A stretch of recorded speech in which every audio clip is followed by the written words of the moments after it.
I swear it did that automatically. So sorry about that, everyone. Welcome to Estimating with Clear Estimates. Just a few web viewers still joining in, so thank you so much for joining us today. Again, I just spoke to our in-person audience, but we had a little audio issue. Can you hear me now okay over the stream? Okay, great. So just was doing a quick introduction. My name is Michael. I'm with the customer success team. We're going to do a really nice presentation on clear estimates, and we're going to build a real estimate during this time today. So just a little bit of background first, and then we're going to get into some recent updates. From there, we're just going to go through some real basic stuff. So just setting up an account and getting started, best practices when you're first getting started. From there, we're going to go through some example estimates. Then we're going to have a short break, and then we're going to have a really good amount of time for Q&A toward the end. And just to check, is that audio coming through right now? Great.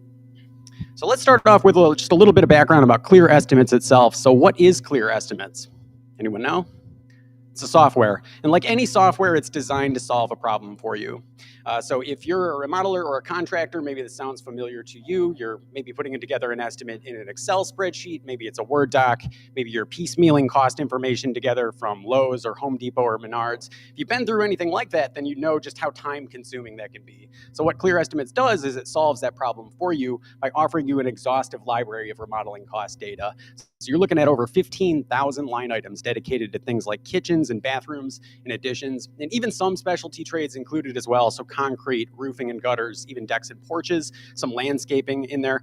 So you're looking at over 15,000 line items specific to remodeling costs. And what's nice about these costs is it's not a national average. You're actually looking at specific material pricing and labor pricing from your location. So it's all going to be based on the area of the country in which you live.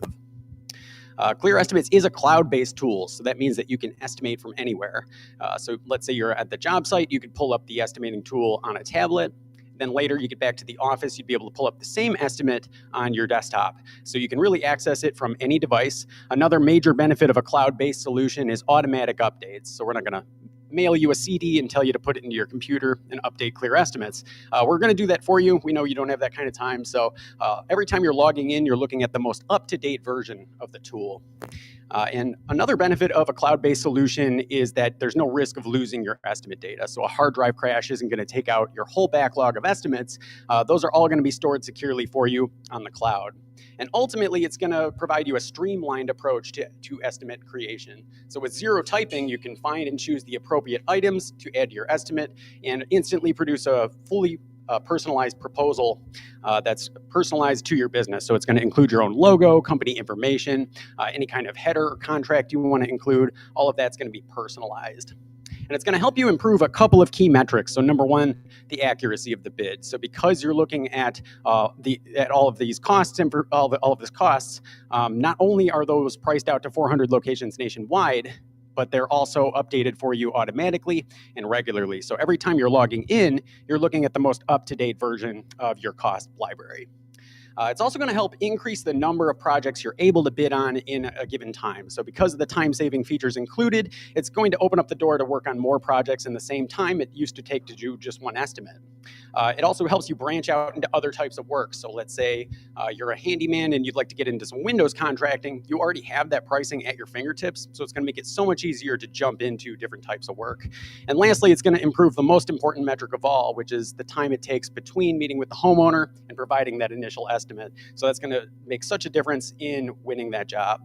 So in 2022 alone, Clear Estimates customers created over 100,000 estimates totaling over 3.7 billion, and estimates were sent out in hundreds of markets in all 50 states. So a lot of contractors using the tool every day. And during the pandemic, like many, we were kind of cooped up and stuck inside, but we put that time to good use. So we've released a number of major updates to Clear Estimates over the past couple of years. So we did update the interface for mobile users and make it a little easier to use on a mobile device. We also added in inline editing, so you're going to get a chance to see that today. It's a real time saver when you're building your estimate. We vastly improved the part search, so now you're looking at a lightning fast part search that's going to return you the items you need much quicker. And we also updated the format a little bit, made it a little easier to navigate.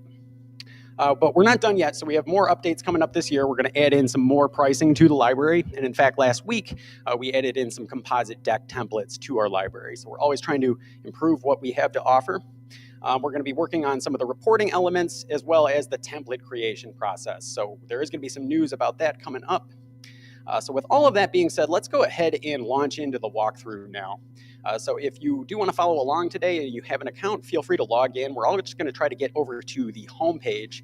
Pretty easy to get there. It's the first place you're taken once you're logged in. So we'll just give everyone a second to get over there.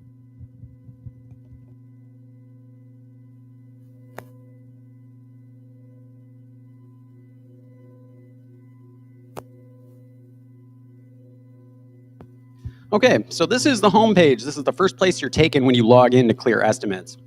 So this is kind of your dashboard for recent projects that you've worked on. It's also where you can start new estimates. Over here on the right side, you're going to see a tutorial video. This is a really helpful video if you need a refresh on how to use the tool. And then let's just quickly kind of go over the layout here a little bit. So what you'll notice is that up in the top left of Clear Estimates, the software is kind of divvied up into a series of pages in which you'll do different tasks. So the home page is kind of, like I said, your dashboard where you first log in. The customers tool is where you can kind of look at your whole backlog of customers and all of the estimates for each. The projects page, we'll spend a lot of time there today. This is where you're going to build the estimate itself. And then the reports tool is where you export proposals, invoices, or set up your contract language. So these 4 buttons are called your managers, and these are specific to a single project you're working on. So you can always see which project you're working on. It's going to be bold up here in the top left. So again, these 4 buttons are just how you're going to navigate through different tools when you're building an estimate. By contrast, up here in the top right are going to be 4 other buttons, blue buttons: parts, templates, options, and update. You could think of these as your account settings. So this is where you're going to manage the default price list that's included in Clear Estimates. That's going to all take place in this parts tool. The templates tool is where you're going to manage the default settings for your templates. So it's not where you add a template to your estimate, but it is where you manage kind of the default settings for them. It's also where you can create your own templates if you'd like. Options is where you can set up your account options, do proposal settings, manage your subscription. Pretty much anything account related is going to take place in options. And then update is where you can refresh your material pricing to a different market. So like I said, we do price out over 400 locations nationwide, so you can always go into the update tool if you want to change your locality. So as a new customer logging in, it might be pretty tempting to come over here to this new project button and start a new project. But before we do that, it's important to do just a couple of admin tasks first. So we do want to just double check our company information and then also take a look at the labor rates and make sure those look the way we want. So to do that, we're going to find this options tool right up here in the top right corner. So if we click options, that's going to take us to our company data page. Now, a lot of this information should have been filled in when you signed up, but if anything's missing, it's important to kind of go through and fill that out. So this is all going to be your contact information. It is going to be included at the top of your proposal, so your client's going to see this information here. So you see I have mine set up here, Mike's Contracting. I have my address. If you wanted to add in a license number, this would be a great place to do that. And then down below, you can just double check your phone number, email, and so on. Up here at the very top of the company data page, you're going to see this little button where you can set a company logo. So that's important too, if you do have maybe some branding you want to include. So I've just went ahead and clicked that button. I'm going to select my logo file here from my drive, and I'm going to go ahead and grab that.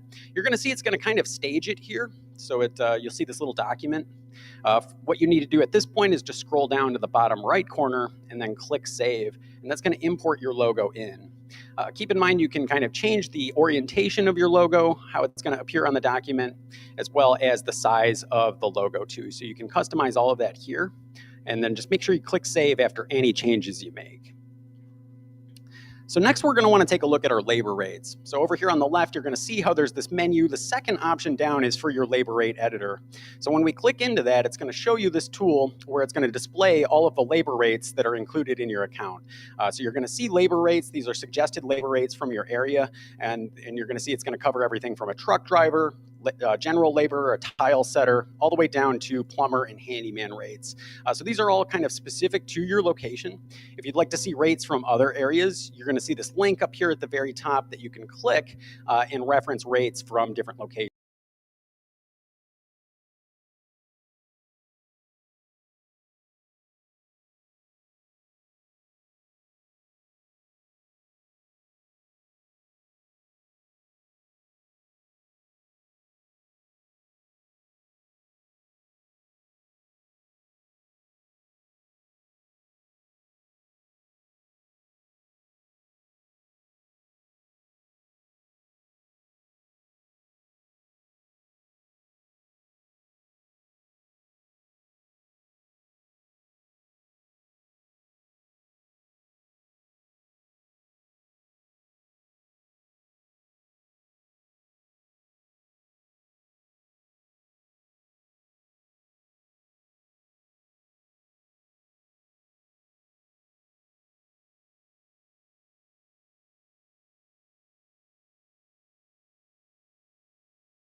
Check, check. Oh, you do? Okay, great. All right. Not the screen. All right. Awesome.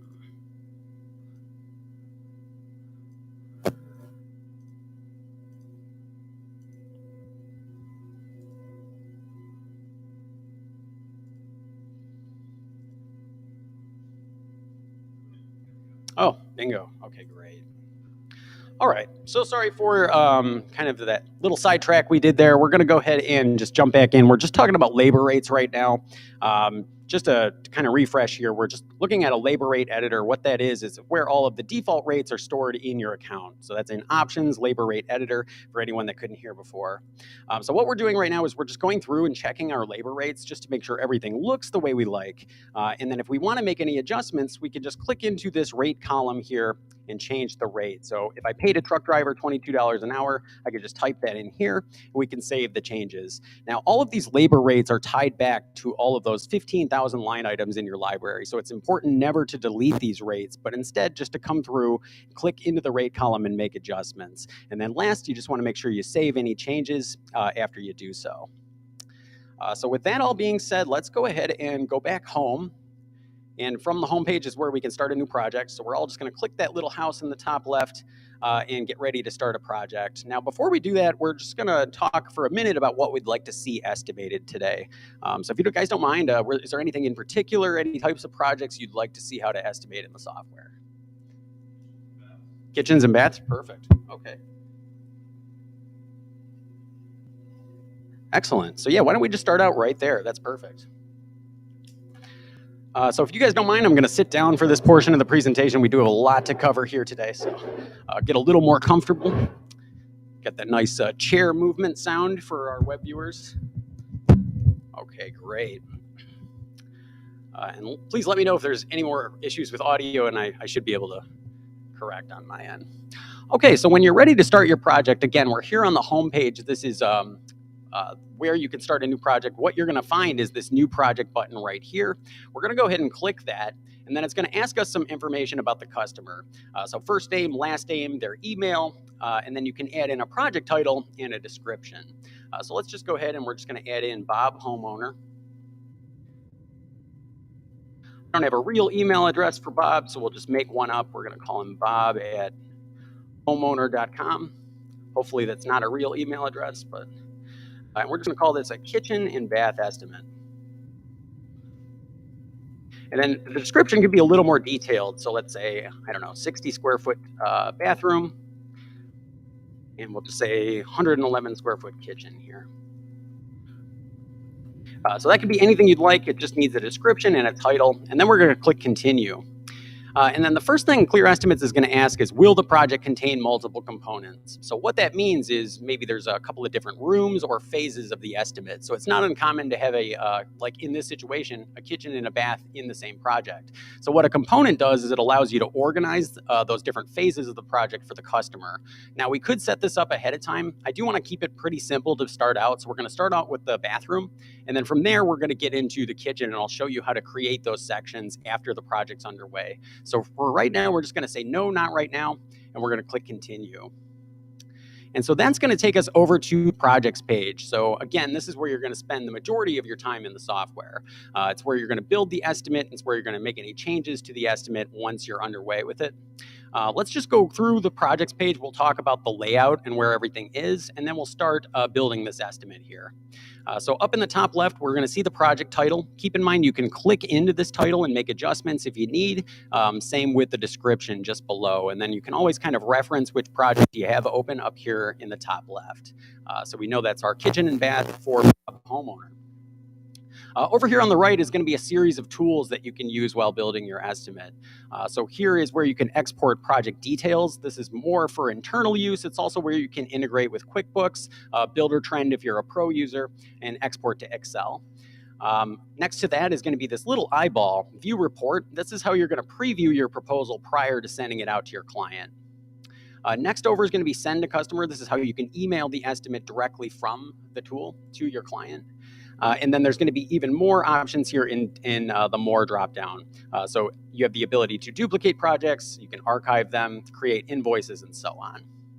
So just below that is what I like to call the part search interface. This is where you're going to search for line items to add to your estimate.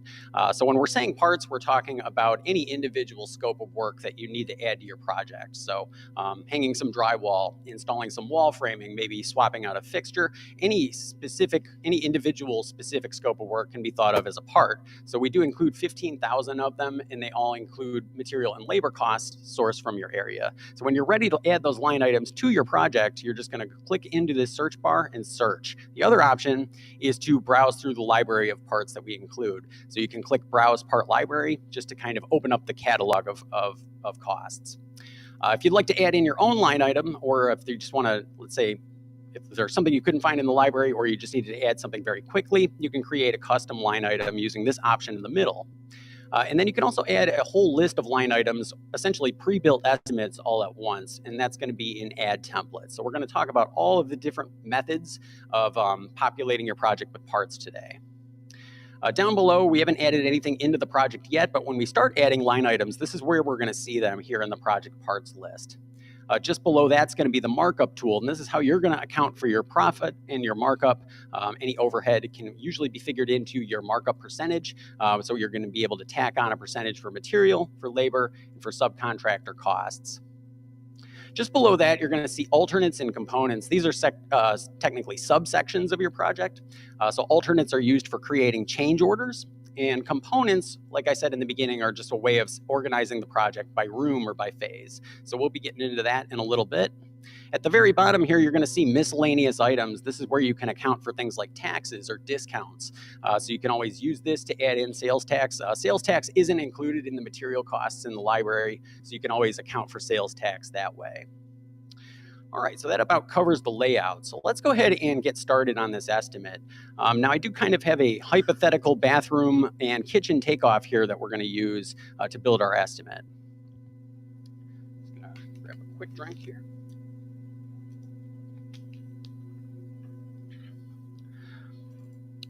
So right here, I've went through my bathroom and I've created a takeoff list from my bathroom. So it's a 60 square foot bathroom, and there's a good amount of stuff that needs to get done in this bathroom. So we're going to be removing or replacing a tub, we're going to be installing some windows, and we're going to be installing a new door for the bathroom.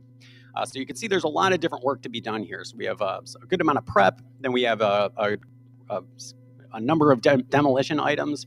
From there, we're going to be doing some plumbing, electrical, we're going to be installing some drywall and tile. As well as flooring, that door, and some windows, like I mentioned. So we have a lot of work to do in this project. So it always is helpful to kind of have your measurements already when you're getting started, because that's going to make it so much easier to price out each item that you add in. So the first thing I need to do in this takeoff here is protect the surface. So there's some area outside of the bathroom I'd like to cover with some plastic sheeting, just to make sure everything is kind of, debris free there. So what we're going to do is we're going to come back into Clear Estimates. And then I'm going to click into this search bar and search for a term. So it's going to pop up this window. There's going to be some suggested searches for you, just popular things that customers browse for. You can always click those if you'd like. But in this case, we want to cover some contents in the hallway. So we're just going to type in cover contents. And then instantly, it's going to return us all of these different results. So this is all of the different line items in the library that match this description. So what you're going to see is the part description here, the category of the part, and then the cost per unit over here on the right side. And then you're going to have an hours per unit number for labor cost. So this is all the information about the specific line items that are returned when we search for this term here. Let's just go ahead and go through the first example here. So if we click this first part, we decide we want to add this line item for covering contents with plastic sheeting. We're just going to go ahead and click the line item, and then it's going to pop open this new window where it's going to ask us for information about the part. And all it really needs to know is my measurements. So right here in this blue bar, we can type in my measurements. So again, back in my takeoff, we know that it's 50 square feet. So we're going to come back into the project. We're going to type that right here. And then it's going to price out material and labor cost for us. This is our costs, not the cost for the customer. This is all pre-markup here. So it's just going to price out our material and labor, and we're going to go ahead and add the part in. So let's close out of this and just take a quick look at what we did. So we've added one single line item to the project. We see the description here. We see the quantity of units. we see the category of the part, and then a breakdown of the costs here on the right. Keep in mind, if you want to edit anything about your line item, you can click the pencil to open that up, and it'll pull open that adjust part tool where you can make any changes to the part. And then over on the far right, you're going to see a trash can if you wanted to delete the part. But let's keep going here. So I'm going to go back to my takeoff. And the next thing we need to add in is some plans. So I estimate this is going to be about a $14,000 to $16,000 project cost. So we're going to come back into Clear Estimates. And this time, when I add in my plans, I'm going to do it using the part library browser. So I'm going to click Browse Part Library. And this is the other method of adding in parts. Now you're going to see it looks pretty similar to that search tool we were just looking at. The big difference is up here at the top, you're going to see a couple of blue drop downs. And this is how you're going to navigate through the library of costs we include. So if we select this drop down here, you're going to see all these different categories of parts. So the library is broken out by category on a very basic level by scope of work. So it's going to start off, and I should mention it's roughly chronological to the way you'd be doing the work in your actual project. So you're going to start off with things like project preparation, then further down into demolition, and then you're going to get into the building portion, so framing and concrete and roofing and gutters. So in this case, we're looking for some plans. Most likely that's going to be in this first category here for project prep. So we're going to go ahead and select that.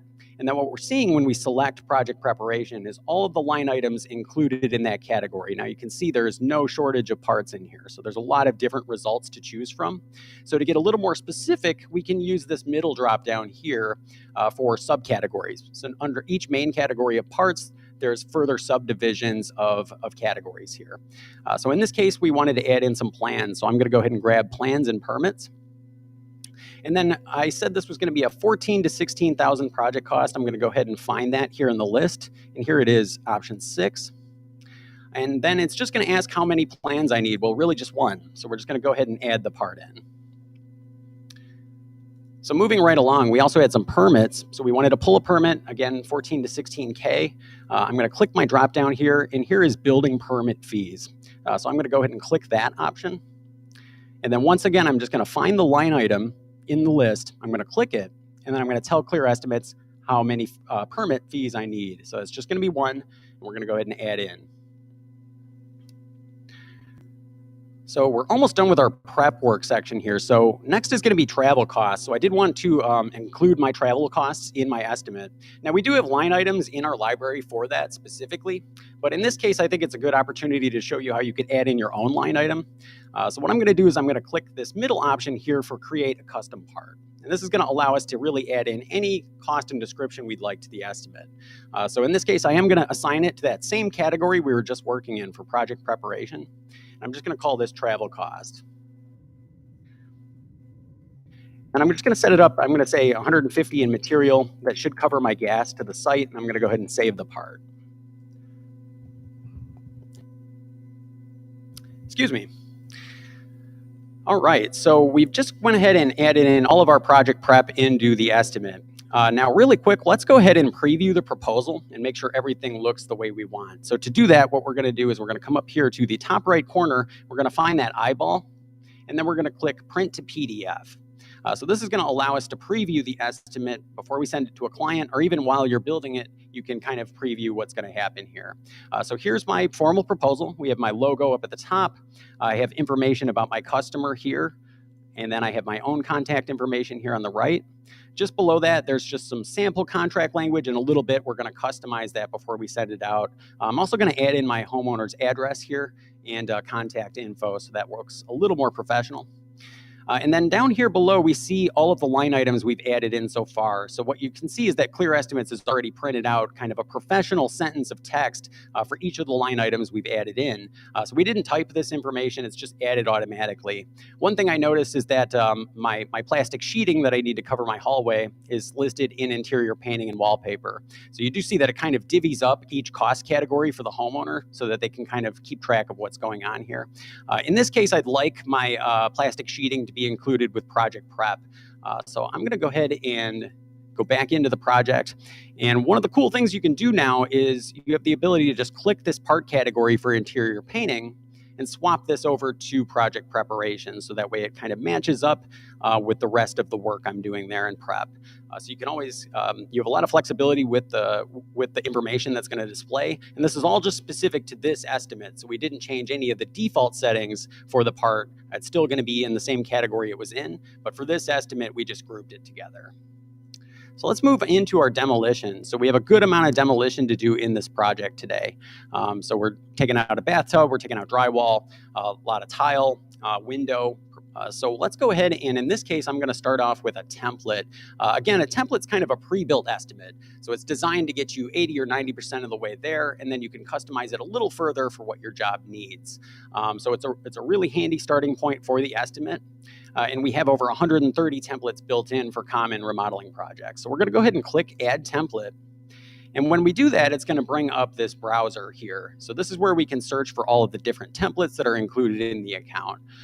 So up here in the top left, you're going to see this drop down where we can select a category. You're going to see template categories for additions, for bathrooms, kitchens, decks, floor systems, plenty of different types of room remodels, even roofing. In fact, I think we have more roofing templates than anything else. But in this case, we are working on a bathroom. So we're just going to go ahead and click bathrooms. And then using this middle drop down where you can select a type of bathroom template. So you can see brand new bathroom templates, or there's remodel templates. So in this case, we're just going to choose, this is going to be average grade fixtures in this particular project. So we're just going to click bathroom remodel average grade. And what we're seeing when we select that is all of the parts that make up this template. So you're going to see we're trying to cover as much ground as possible, include as many things as you might need in a bathroom remodel. But again, every project's going to be a little different. So it's going to be built to be customized to your exact project. So in this, and another thing I should mention about the templates is that there's two different ways you can price them out. So the first way is just by going through all of the parts and assigning quantities to each. So this, it kind of keeps you organized, and that way you don't forget any parts. You can kind of go through this list here, type in your quantities, and uncheck anything you don't need. But what's great about the Clear Estimates templates is that all these parts here have formulas attached that tie back to this number up here in the top right. So this allows us to just type in the footprint square footage of the bathroom. So we'll say that's 60 square feet, and go ahead and click this button just below to calculate quantities. And then Clear Estimates is going to calculate the measurements for the rest of the items in the template. So it's going to assign a quantity for each of these parts based on 60 square feet here. So again, a template's a starting point for an estimate. So we do want to just match this up with our takeoff and make sure everything looks correct before we add this in. So we haven't added this template to the project yet. It's still just kind of being staged before we add it in. And this gives us the opportunity to go through, remove anything we don't need, and adjust any quantities as necessary. So here in my takeoff, I know I need to remove one bathtub. So I'm going to come back into the template here, and I'm going to just make sure that there is an item included for removing a tub. So right down here in my bathroom plumbing category, I do see an option for removing a tub. So that is priced out at 1, and of course I only need to remove 1 tub. So that's correct. So we've got that accounted for in the template. So next up is drywall. We had 60 square feet of drywall we needed to remove from the ceiling. So that makes sense since it is a 60 square foot footprint.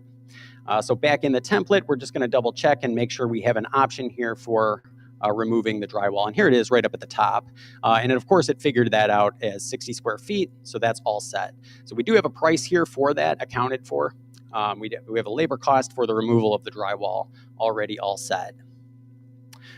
So next I had some wall drywall. 198 square feet needs to come out.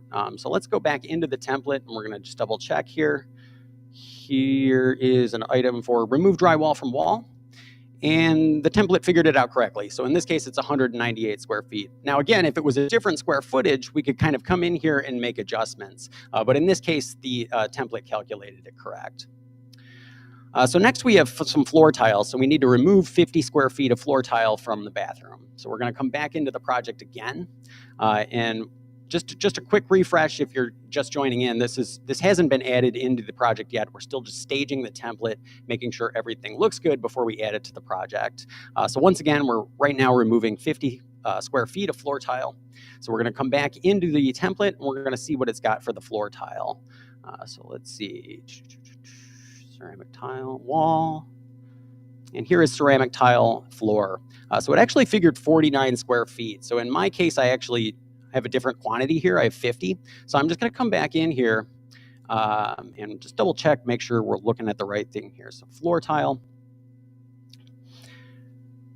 And then floor tile. So yeah, it only figured out 49 square feet. So we're just going to adjust that over to 50 square feet so that way it calculates it correctly.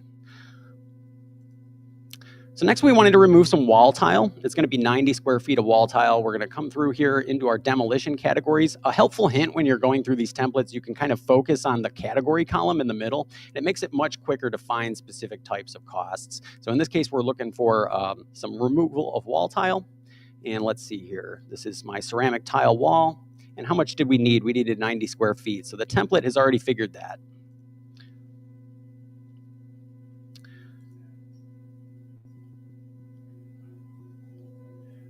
I think this is an important piece of the templates, is to be able to use them as a pre-made list, but you're not locked into how the calculations go. You know, obviously, every project is a little different. There's no way a template is going to cover every single variation that you have in a bathroom remodel. So, you know, what it can do is just kind of help you. You know, Michael was showing going through the individual line items to find them one by one to start. If you find yourself doing the same thing, finding the same 10 items for every project, for every bathroom project, whatever it is, you can create a quick template that can just be sort of a starting list to go off of. You don't have to worry necessarily about the calculations working or being the right numbers, because you can still adjust it on a project basis.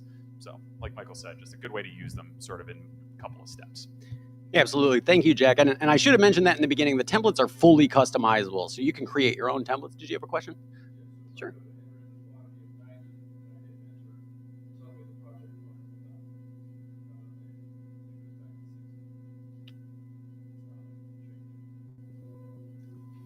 Thanks, Jack.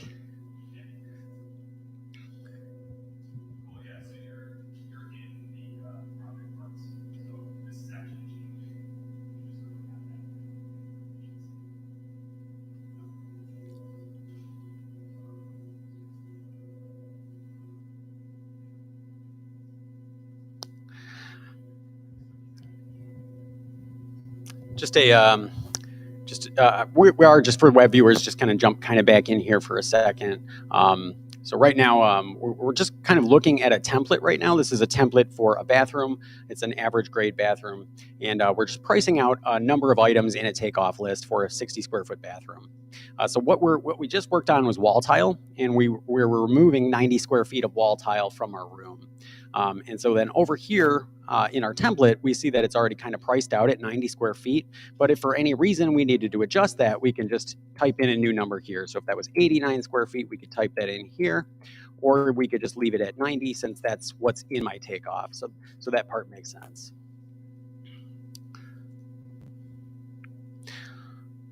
So next we needed to remove a vinyl window from a frame wall. So let's go back into the template. Let's see what we've got for removing windows. We're going to scroll through this list here. And again, I'm kind of focusing on the categories so I can quickly navigate to different sections. And actually, I don't see anything included in the template for a vinyl window. So this is going to be an item I'm going to need to add in separately. Again, the template's kind of a starting point, and it doesn't necessarily include everything you might need to do in a project. So what we're going to do is we're just going to designate to ourselves later that we need to come back and do this vinyl window. So I'm just going to mark this in my takeoff that we still need to account for that cost. And then we're just going to move into these other demolition items. So next is going to be a sink. So we needed to remove one pedestal sink. So we're going to come back into the template. And then down here in bathroom plumbing, we have options for removing sinks. So pedestal or wall mount. So that should cover what I need. And I have quantity 1. So just below that, we have a toilet that we needed to remove. So pretty common thing to be doing in a bathroom remodel is remove the toilet. So we're going to come back into our list here. And a lot of these parts are going to be grouped kind of near each other. So we do have a part for removing the toilet, replacing the flange. We have quantity 1 already assigned. So you can see how quickly we're able to kind of move through this takeoff and get a lot of these options done. I know I need to come back in and do a couple of items later here, but we're just going to kind of move through this list. So next is bathroom door. So we're going to come back into our template. Again, we haven't added the template to the project yet. It's not part of our price. We're still just kind of staging it right now. So I'm going to go through my template list. Again, I'm kind of looking at the category column in the middle to find different types of costs. So electrical, wall coverings, and then down here is interior doors. So that's how you can kind of quickly navigate to different sections of the template. And I have one option here for remove a single interior door. So that part's included and it's priced out for one. So we already kind of have our labor cost here for the removal. And so that about wraps up our demolition, other than that vinyl window that we know we're going to have to come back and add later because that wasn't included in the template. So let's move right along here. So next is some bathroom plumbing. So we needed to remove a sink and faucet. We're going to rough that in and we're going to provide the materials. So we're going to go ahead and come back into our project and we're going to find all of the parts that are included for sink and just make sure everything that we need exists in the template here.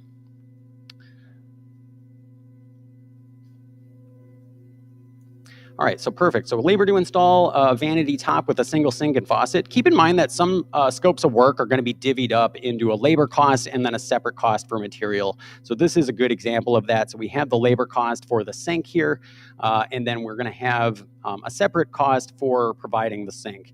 So let's say if you're doing a labor-only estimate, it makes it easier to find those types of costs, and it's really just what's most commonly seen. So we see the labor and the material cost both included here in the template, quantity 1 for each. We also have a tub, and we needed to make sure we have a faucet for the tub included in the template. So let's go back here into the template and make sure we have that included as well. Labor to install the tub and the faucet, that's good. It's got a labor cost, everything looking good there. It's quantity 1. And then let's make sure we have some material cost for that tub as well.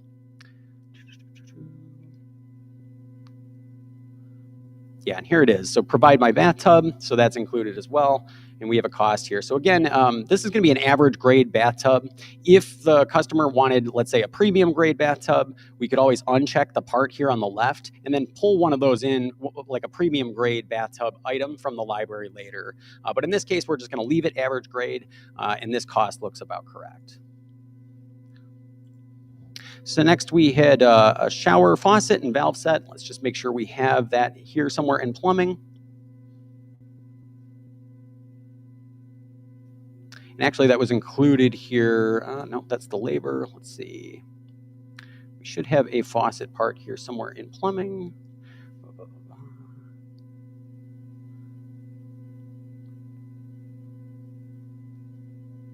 And if it isn't included, then we can easily add that in later. So let's see. Oh, and here it is. Just kind of buried there in bathroom plumbing. There's a lot of plumbing included, but there is my provide and install designer shower faucet set. So that's included and it's priced out at quantity 1, so that matches up. We also needed a bypass bathtub door, and we need to make sure that we install a toilet. So let's just make sure both of those items are accounted for. All right, and we just had one bathtub door. So let's go through plumbing, and there it is, install bathtub door, quantity 1, that looks great. And then install toilet, let's just make sure we have a part for installing toilet. It'd be pretty surprising if we didn't, but we should have that included.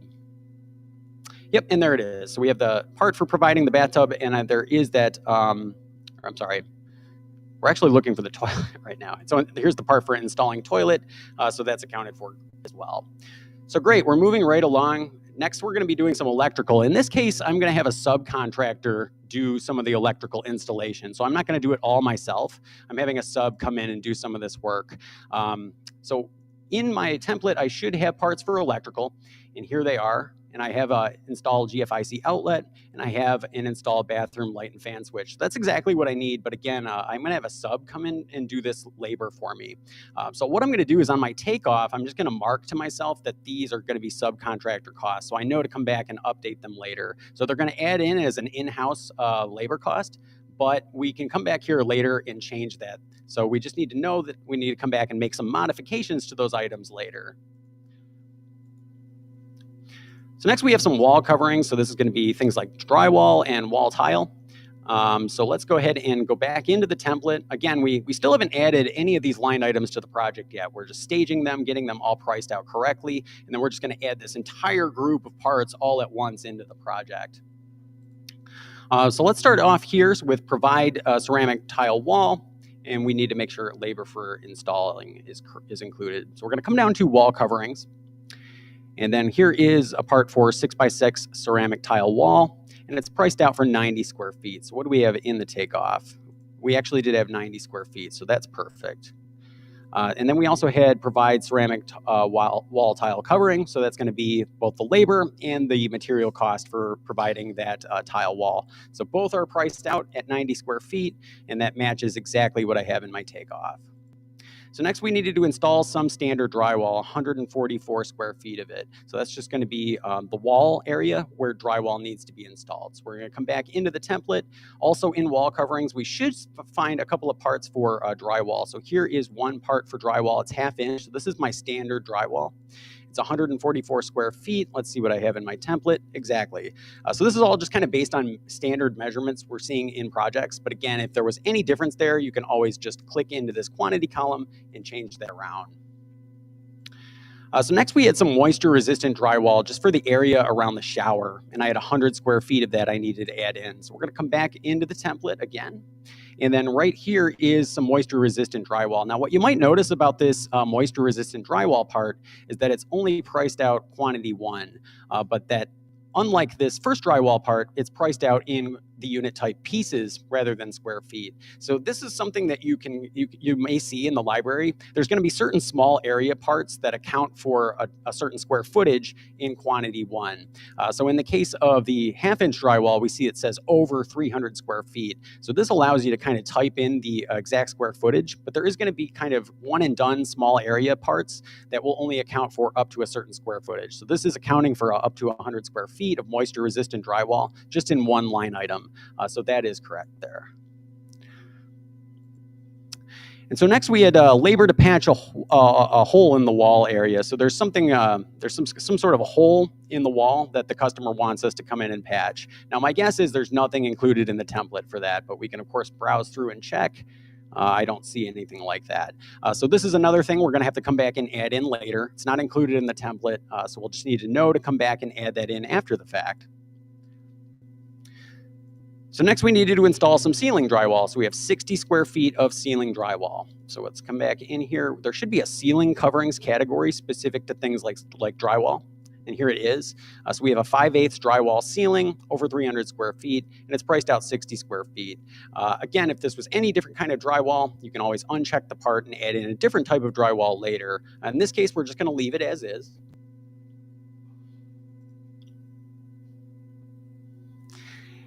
And then next we're going to look at our floorings. We have a little bit of work to do here in flooring. So we have some cement board at 50 square feet. We're going to be installing some 12 by 12 ceramic tile. And then we're going to be doing, it's all just one sort of task here. So it's the labor and the material cost for the tile here. So it's 50 square feet of each. So let's come back into our template and we'll see what we have in flooring. So we have some labor to install flooring. And we have the actual material cost for the flooring as well here, all priced out at 49 square feet. And then right here in the middle is some cement board. So it knows I need these items, but the measurements are wrong. So I'm going to come back and look at my takeoff. I have 50 square feet of each. We're going to come back into our project. And then again, you can just click into this quantity column and type in the measurement that you need here. So we're just going to price these out for 50 square feet each. Bingo. So let's come back into the takeoff. We're really moving along pretty quickly here. So next we're going to have to install a wood door, just a brand new wood door. So we already accounted for the removal and we need to install a new one. So down here, we're just going to find some interior doors here in our template. We have one part for interior doors here and a second one below. So the first one was for the removal. We already accounted for that. And now here is the installation. So that looks good. So next we had windows. We need to install a wood window. So let's see what we've got in the template for windows. So what I'm doing again is I'm just kind of going through the categories, seeing what's included. Nothing for windows. So I know I'm going to need to come back and do these windows later. So I'm going to go ahead and mark that on my takeoff as well. And then we have some painting to do. So we have to paint a door. It looks like 2 sides of a bifold door. We're gonna have to paint some ceilings, 60 square feet of ceilings with 2 coats of paint, as well as the walls, so 105 square feet of painting. So let's come back into our template, and that's gonna be this bottom section of the template here for interior painting and wallpaper. Paint bifold door right here. So we have that, and it does price out at 2 sides. So quantity 1 is for each side. So we priced out both sides of the door. And then again, we needed 60 square feet of ceilings to get painted. So we're gonna come back in here and let's see, we have paint ceiling at 60 square feet. And the last thing here in painting is gonna be the walls at 105 square feet. And it figured 108. So we're just gonna switch that over to 105. Right, so at this point, I'm just gonna scroll through this list here. Everything looks the way I want for the estimate. And then we're just gonna make sure we come back in later and account for these last couple of items. So let's go ahead and add the template to the project. Now down at the bottom, you're gonna see some different options for where you can add it. In this case, to keep it simple, we're just gonna do in main window, but you can add it as a section of the project, as a new change order here, or if you have existing sections, you can add it into any section you've already created. So in this case, we're just doing it in the main window, and we're gonna go ahead and add the template in. So now we're well on our way to a completed bathroom estimate. So we're seeing what it did there is it copied and pasted that entire template here into the project.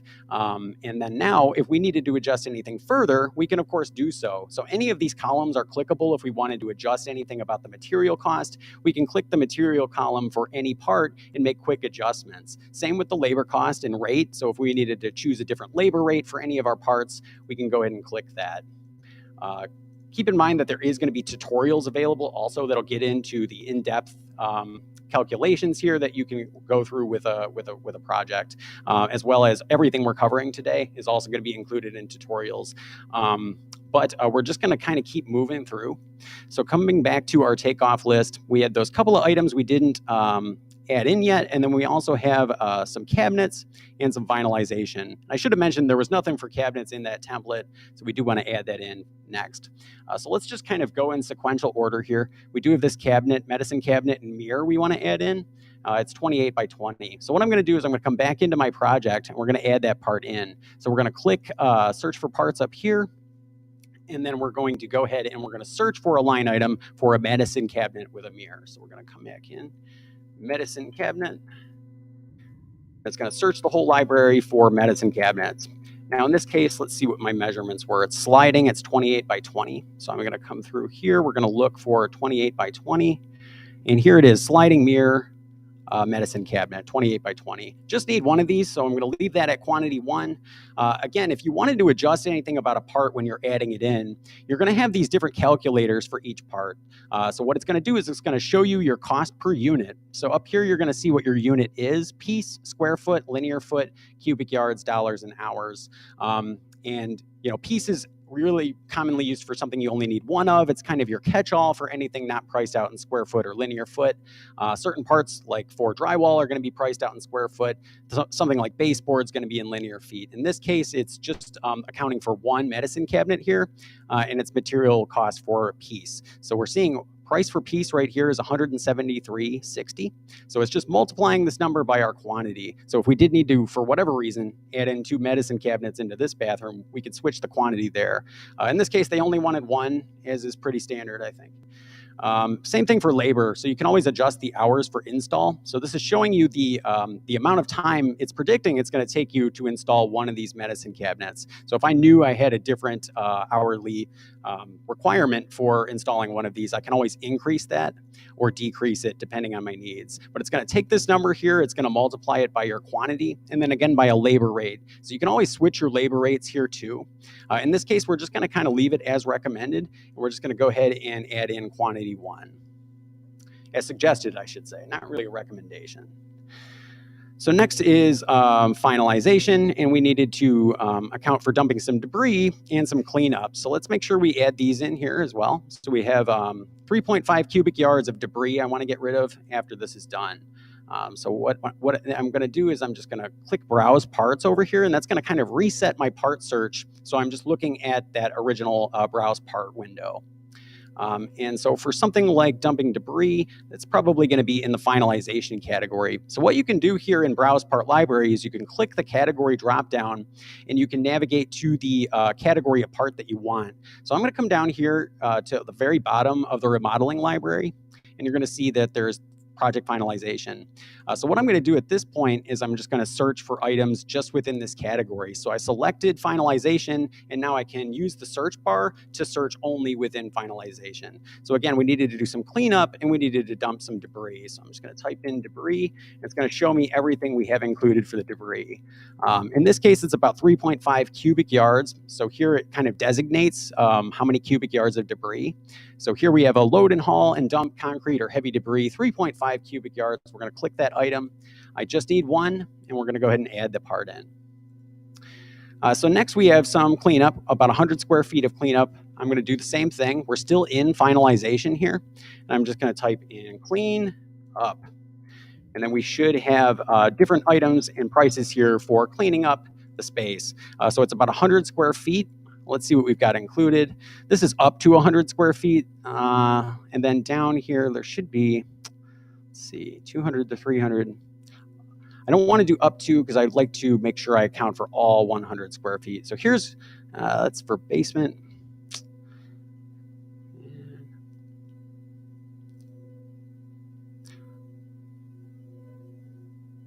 Now, I swear before there was a 100 to 200 square feet part for cleanup. There is? Am I just blind, you guys? Oh, there it is right there. You know, and that says for a basement. This isn't going to be in a basement, but I think my cost is going to be the same. So I'm actually just going to customize this part a little bit because the price is right, but the description isn't. So I'm going to change my description up here at the top. That's not going to do anything for what the customer sees. What we want to change for what the customer sees is scrolling down here to the bottom where you're going to see report text. So report text is actually what displays on a proposal for the customer. So here in my formal box, I have a part for clean basement up to 200 square feet. So I just want this to say cleanup up to 200 square feet. So we're just going to type that in here, and this is what's going to display on the formal proposal for my client. Now, another shortcut is to just delete the text and click your part description because we already customized that at the top, so we can change that here. So same thing for all of my proposals. I can always add that in and just click my part description. And then this is what's going to print for this line item on those three proposals. We're going to go ahead and add the part as that, and that should take care of everything other than these last couple of items. So let's take a look at what we missed. So number one, we needed to remove a vinyl window from a framed wall. So that's just quantity one window. That makes sense. We're going to come back into the project, and we're just going to search for a vinyl window.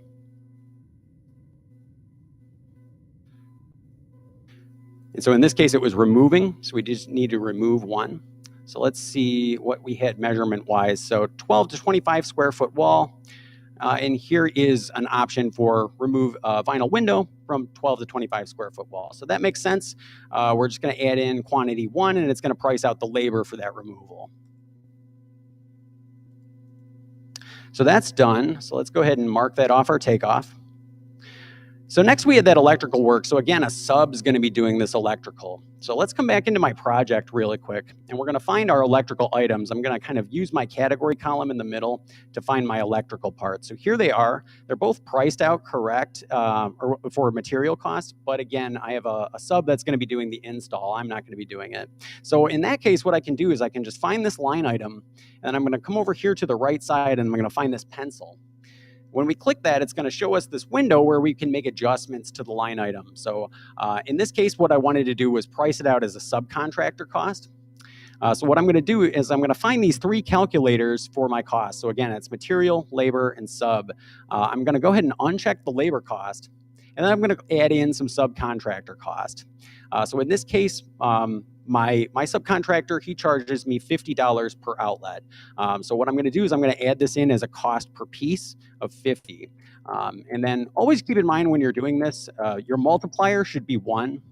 What this does is it allows you to add an extra percentage to your material costs if you choose. So if we change that to 1.3, it would tack on 30% of material costs. But in this case, we're just going to leave that at 1. It just helps the part calculate itself. So you always just want to add that in if you use sub cost here. But we priced it out as a cost per unit of $50 per piece. So this is great because that means if he was going to be doing a couple of outlets, we can just increase the cost here. So let's come back and just make sure we know how many outlets. And there's actually only going to be 2. So let's just make sure we price that out for 2 so it's accurate. We have $100 in sub cost for this install outlet. So we're going to go ahead and save the part. So that's good. And then a sub was also going to be doing that fan and light switch. So let's come back into our project. Here's that fan and light switch. We're going to open it up with the pencil. And same thing. So we're going to uncheck the labor cost here. And then just below, we can add in subcontractor cost. Now, in this case, I don't have a cost per unit that my sub's given me for installing the light and fan switch. He just told me it's going to be $300. So in that case, I don't need to add in a cost per unit. I have some other options. So if I click where it says dollars per unit in blue, I can switch this over to a different calculation type. So in this case, what we want for a flat cost is called lump sum. So if we choose lump sum, we can then type in what our sub is going to be charging. So he's going to be charging me $300 for this install. I'm just going to add that in as a lump sum cost. It's going to show $300 in subcontractor cost, and then it's going to apply the subcontractor markup. And we're going to go ahead and save the part. So then I'm just going to mark those off on my takeoff that those are done. We just have a couple more items here. So labor to patch a hole in the wall area. So let's come back into our project.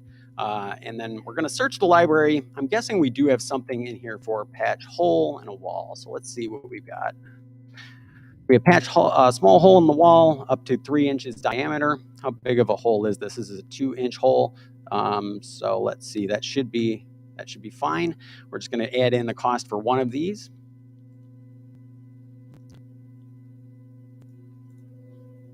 And then we had these windows that we needed to account for. So this is going to be the last thing we'll need to price out in this particular project.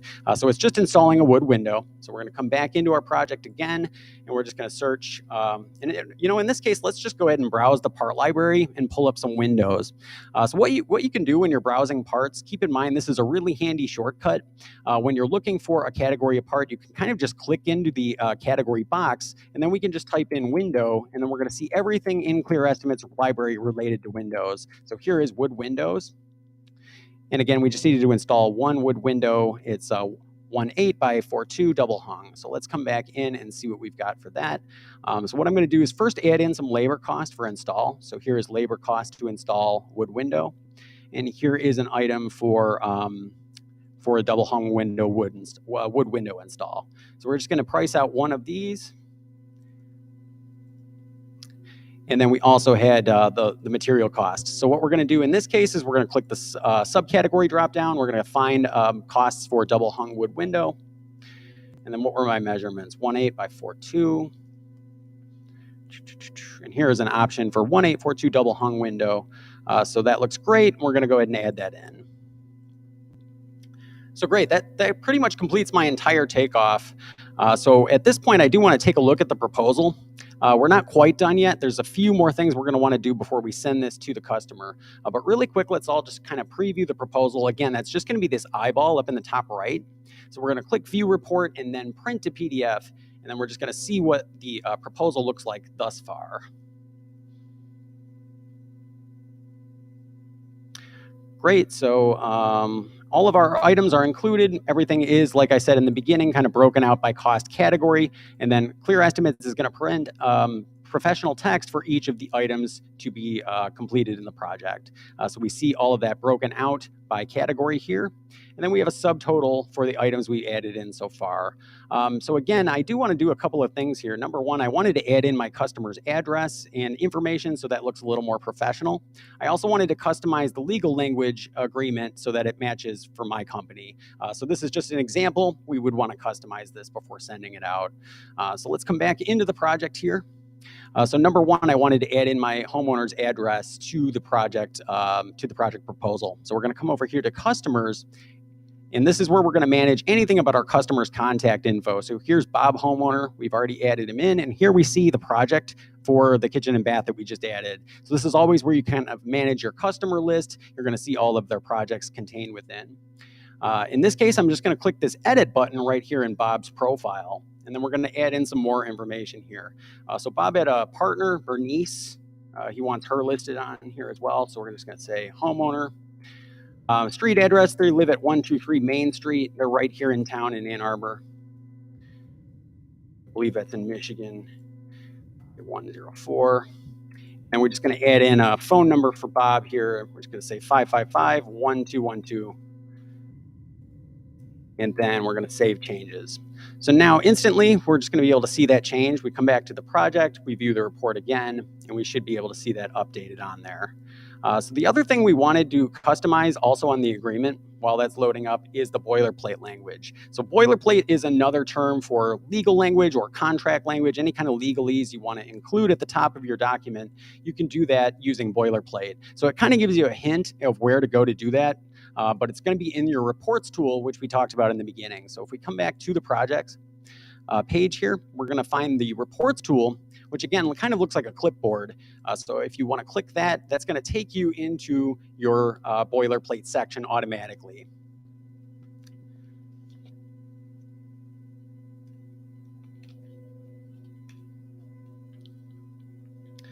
And so the boilerplate tool is where you're going to manage any kind of agreement or language that appears at the top of the proposal. So when you're in this tool, what you want to do is you want to just kind of scroll down to the bottom left, and you're going to see this gray box for boilerplate information. And what you're going to see in this gray box is a series of cards or headers that contain text. So each of these headers contains a different set of text that we're seeing over here on the right side when we click the header. So this is kind of like a book of contracts that you can kind of look through. These are all examples. These aren't meant to be included on a real contract, but they can kind of just give you an example of how it can look. And so what you'll see, like I said, there's going to be text within for each. And then there's going to be a series of checkboxes for the different types of proposals. So you can export 3 different types of proposals from Clear Estimates: preliminary, formal, and subcontractor. And the majority of those can be exported right here from the reports tool. You're going to see those 3 buttons right up here at the top for preliminary, formal, and subcontractor. Now, most commonly, we see a formal proposal used. So that's what we're looking at. So that's why there's that shortcut button on the projects page to get to the formal, because typically that's what we see sent out. So the reason we're seeing this set of language here and this set of language here on the formal proposal is because back in my boilerplate tool, this text here and this text here are both checked in the F column. So that just tells Clear Estimates to put that agreement language on the formal proposal. So if I wanted to get rid of these samples, all I really need to do is just uncheck this middle column. I'm just going to uncheck all of them because I don't think I'll need that on any agreement. And then when it's time for me to add in my agreement, what I'm going to do is I'm going to come down here and click Add Heading. I could also just customize the sample text, but just to keep things easy, I'm just going to click Add Heading, and we're going to add in a new heading. So over here on the right, we can type in a title. So this can be any title you want. We're just going to say contract. But again, that could be general conditions, really anything you like. That even sounds better. Let's just type in general conditions here. And then down here in the text box, we can either type in our agreement or paste it in. So I'm going to pull up my files. I think I have an agreement here I'd like to add in. Perfect. This is some language my lawyer went over with me, and we're going to include this on the agreement. So I'm just going to copy that using my mouse, and we're going to come back in here to my boilerplate text, and we're just going to go ahead and paste my agreement in. So next, we're going to go ahead and click Save Heading. We're going to see it's going to confirm in green that the language was saved. So then we're going to come back again to the projects page, and then we're going to click View Report, and we're going to preview this proposal one more time.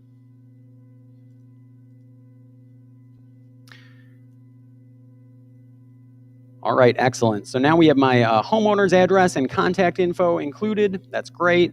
And for some reason, it actually didn't include my boilerplate. Let's see what happened there. So let's go back into reports. Yep, and you know what it is? I forgot to click the F check mark. So the F check mark is going to add the contract language to my formal proposal. So if you're ever in that situation where you've added in an agreement, you've come and you've looked at your proposal, you don't see that language, probably the reason is you just need to check the checkbox. So we just come back into reports. We're going to make sure that's checked. And then we're going to come back again to the projects page, click view report and print to PDF. And then let's take another stab at this and see if this looks a little better. All right, excellent. So there we go. Just as I had hoped, I have my customer's contact info here. I have my agreement up at the top. Keep in mind also back in boilerplate, if you wanted your agreement to be at the bottom, you can just do the same thing in the outro tab here. I should have mentioned that before. So the outro is for things like your acceptance of proposal and your signature line. Keep in mind you could include a whole contract at the bottom if you'd like, so it's pretty customizable. So then again, we have the project title and description, and then we've got each section of the project. Now, we're not quite done here, so we did want to go ahead and add in a whole section for a kitchen. So that's what we're going to do next. So now we're going to get into a little bit more advanced steps here. So then we're going to come back into our projects page where, again, we kind of manage the estimate. And what I would like to do at this point is I'd like to set up two sections of the project, one for a bathroom and one for a kitchen, and then we're going to estimate the kitchen. So let's just start off with creating those sections. So again, in the beginning, we talked about different rooms or phases of a project. So if we scroll down to the component and alternate tools here, this is where you can create sections. So again, an alternate's more for a change order, and it's kind of removed from the project cost-wise, and it helps keep things separate or show options for the customer. But a component is just a section of the project itself. So that's what we're going to set up right now. We're just going to go ahead and click this blue plus in the components tool. And then that's going to take us to this page, which you see looks a lot like the main projects page, except that it's sort of just a blank subsection of the project. Up in the top left, we can click into the title of the component and give it a name. So this is going to be my bathroom. And then just below, we're going to give it the section of this project a description. So we're just going to say 60 square foot bathroom. And then you can always kind of tell you're in the component because you'll see component is highlighted up here in blue. And then when you want to exit your component, you're going to go back to the main project. The reason I'm doing that is because I need to move all of these line items into my component. So before we do that, let's create a second section for the kitchen. So I'm going to do same steps. I'm going to click the plus in the components tool. And then we're going to just adjust the title of my component here to kitchen. And then we're going to just say 111 square feet kitchen. And then again, we're just going to go back to the main project. The first thing I want to do is move all of my bathroom items into my bathroom component. So you see down in the component list, we have two components set up. They're both blank, and they have a component code, C00 and C01. And this is how you're going to find where line items are in your project, is using the component code. It kind of lets you know which section of the estimate they're in. So in this case, we wanted to move all of our bathroom items into the bathroom component. So what I'm going to do first is just select all items using this top checkbox over here on the right, and that's going to choose all of the parts in the project. Now, I don't want to move everything in there. So all of these preparation items, I just want those in the general project. So I'm going to uncheck those. And then I had some cleanup and finalization that's really specific to the project overall, not so much just the bathroom. So we're going to come down here into finalization, and we're going to remove those items. So now we've just got the bathroom items checked here. So then we're going to find this actions button just above, and we're going to click that, and then we're going to click this option to move the parts. So rather than copy them, it's actually going to take them out of one section and put them into another section of the project. So when we click that option, we see this little box pop up, move project parts, and this is where we're going to select where to move them. So it could be moved to a different project. In this case, we just want to move it to the same project for the same customer, and then we just want to move it to a different section. So here we see main project, we're going to click that, and then here's my section for my bathroom, and we're going to click continue, and that's going to move all of those parts into the bathroom component. So now you see over here on the left, C00 for all of our bathroom parts. So on the main overview, you're still seeing all of the line items in the project, but that's how you can kind of tell where they're at. So when you're using components, I do always kind of recommend scroll down to the component list and then open up your component using the pencil, so that way you're only focusing on your bathroom or your kitchen at a given time. So let's go ahead and go back to main project here. And then we're going to scroll down to our kitchen component, and we're going to add in a kitchen estimate here. So we're going to go ahead and click the pencil, and we're just going to work out of the component itself. Jack, really quick, how are we doing on time right now? 3:18. Okay, so we're going to expedite the kitchen portion just a bit to save a little bit of time here. In this case, what I'm going to do is I'm just going to add in a template for a kitchen. I do have a whole kitchen takeoff list here that we could work from, but since we already covered most of that, we're just going to quickly add in a kitchen template. We're going to click Add Template here, and then we're going to select a category. So again, there's all these different categories of templates. We're going to pick the one for kitchen. And then we're going to use this middle drop down and find a type of kitchen templates. We have templates for new kitchens and remodel kitchens as well. So we're going to do a kitchen remodel average grade. In this case, I think we said it was 111 square feet. We're going to calculate the quantities. The estimator at this point would, of course, kind of go through, adjust anything as needed, remove anything that wasn't going to be done in the project. But everything looks good here, so we're just going to go ahead and add that template in. And again, a lot of the prep work and the finalization work's already been accounted for in the main estimate. So this kind of just allows us to add in our kitchen quickly here, and then we can, of course, adjust anything as we needed for the actual project. So let's go back to the main project again. Michael? Yeah.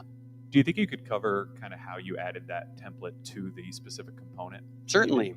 Yeah, so what it'll do is if you're in a component already, it knows. So if we open up the component here, and we click this option to add a template, and we pull up any template in the library, what you're going to see is that it already has checked at the bottom here in existing alternate and component. So because we opened up that kitchen component before we clicked add template, it already knows where we're at. Now, if we had done that from the main project page, it's not going to know. So if we click add template here, you could do the same thing. We could click a bathroom template, pull that up, and then we'd have the choice to add it as a new component or in an existing component. But we would have to select that option and then choose which component. So the benefit of kind of working in the components themselves, not only do you stay organized that way, but also when you're in the component, the parts that you add as well as the templates are going to know where to go. So that's that's why it already kind of knew which component I was in, and it priced it out under my kitchen. So exactly. So when you're adding adding parts from a template into a project, we did it on the original bathroom. We added it to the main project, and then Michael copied each of the items over into the bathroom component. But you can just add templates to a new component or to an existing component. So you kind of have that option. So you're not locked in. If you add some items to the main project, you can still copy them over or move them over to a component, or you can start with a component. So you have a few options on how you set that up to make sure you keep the estimate organized. Absolutely, and it is really built to be as flexible as possible. So you can either add it in as a component to begin with, you can copy parts into components, you can even copy parts into other projects too, or even duplicate entire components of a project to a different customer. So for example, we're in this kitchen here, and if we wanted to copy this section of this kitchen to a different project, we could duplicate the component, choose our customer, and then be able to copy that in instantly. Yeah, of course I can. All right, entire screen. You'd think this day and age tech would behave, but it really just gets worse. All right, so where were we? We just added in this entire kitchen template into this kitchen component. Now we're going to go back to the main project. And again, when you're looking at the main project, it's going to show you all of the parts in the project overall. We see that this part for remove gypsum drywall from ceiling is in C00. The one right under it is C01. So that's why it's helpful to kind of open the components when you're working in them. So that way it's just easier to keep track of the items in the project. But now we've added in both sections of the estimate. So we're going to come up here to view report. And then one last time, we're going to click print to PDF. And we're going to preview where the proposal is right now and see if we do want to make any last minute adjustments here. All right, perfect. So again, here's the formal proposal. And what we're going to see now is that there's a section listed right here. So we have bathroom. We have the description of my bathroom, 60 square foot bathroom. Then we have all the line items therein. And then we have a subtotal specifically for the bathroom. So this really keeps everything organized for the client and makes it a lot more readable for them. So they're going to see the bathroom section. They're going to see the work to be done in the bathroom and then a subtotal for just the section of the bathroom. Next, we have our kitchen component. So it's going to say our kitchen description and our kitchen title. And then we're going to have all of the line items for the kitchen. And then at the very bottom, a subtotal just for the kitchen. Here's the rest of the items that weren't included in a component. These are just general project contents here. And then we have a subtotal for those. And then finally, it's going to total everything up, again, after markup. So it always includes your markup in the project. Now, we didn't really cover that. So if we come back into the project, just keep in mind, if you need to adjust your markup, you can do it down here using the markup tool. So just above, you're going to see the breakout of costs here. So you're going to see the total. This is the actual total before markup. Just below that, we're seeing the dollar amount of markup in blue. And then here in orange, we're seeing the base bid. So this is the number for the customer. This is always it's always going to be an after markup cost on the proposal. And then if you wanted to itemize this list too, you can do that as well. You can itemize the contract after markup also. So to do that, what you would do is come back up to the reports tool, and then you can come over to any of the proposals you're using, and you'll see an option to itemize the proposal. So whether you're itemizing it or you're just doing a total at the bottom, in either case, that's going to be after markup. And then at the very bottom of the agreement is going to be a place they can sign. So in a real world scenario, at this point, we'd be ready to email the document to our customer. So to do that, what we can do is we can click send a customer, and then we'll have an option to send the report. Now this is pretty cool what this does. So you're gonna see right here, it says customer name and then company name. So it's kind of prepared an email for you. Now the temptation might be to come in here and switch this to your own customer name or your own company name, but it's actually gonna insert that information for you automatically. So if we were to email this to ourselves, we would see already it's prepared the email with the customer's name and our name automatically. We wouldn't have to type any of that in. But of course, if we wanted to adjust anything about the email before sending it to the client, we could do that here as well. And then you'll have an option to send yourself a copy. Just in case there's really a Bob at homeowner.com, I'm not going to send that out. But keep in mind that's where we would do that if we could. All right. And how are we doing on time now, Jack? 3:25. Okay, so at this point, we're gonna take a short break, and then we're gonna come back and we're gonna have a really good amount of time for question and answer. So at this point, we're just gonna take a 15, and then we're gonna come back here, and then we're gonna start all of our Q&A.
Okay.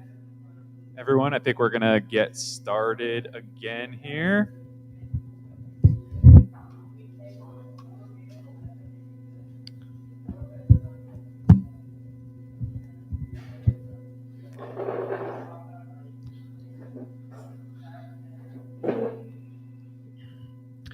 Okay, welcome back, everyone. So at this point in time, we're going to do our Q&A section.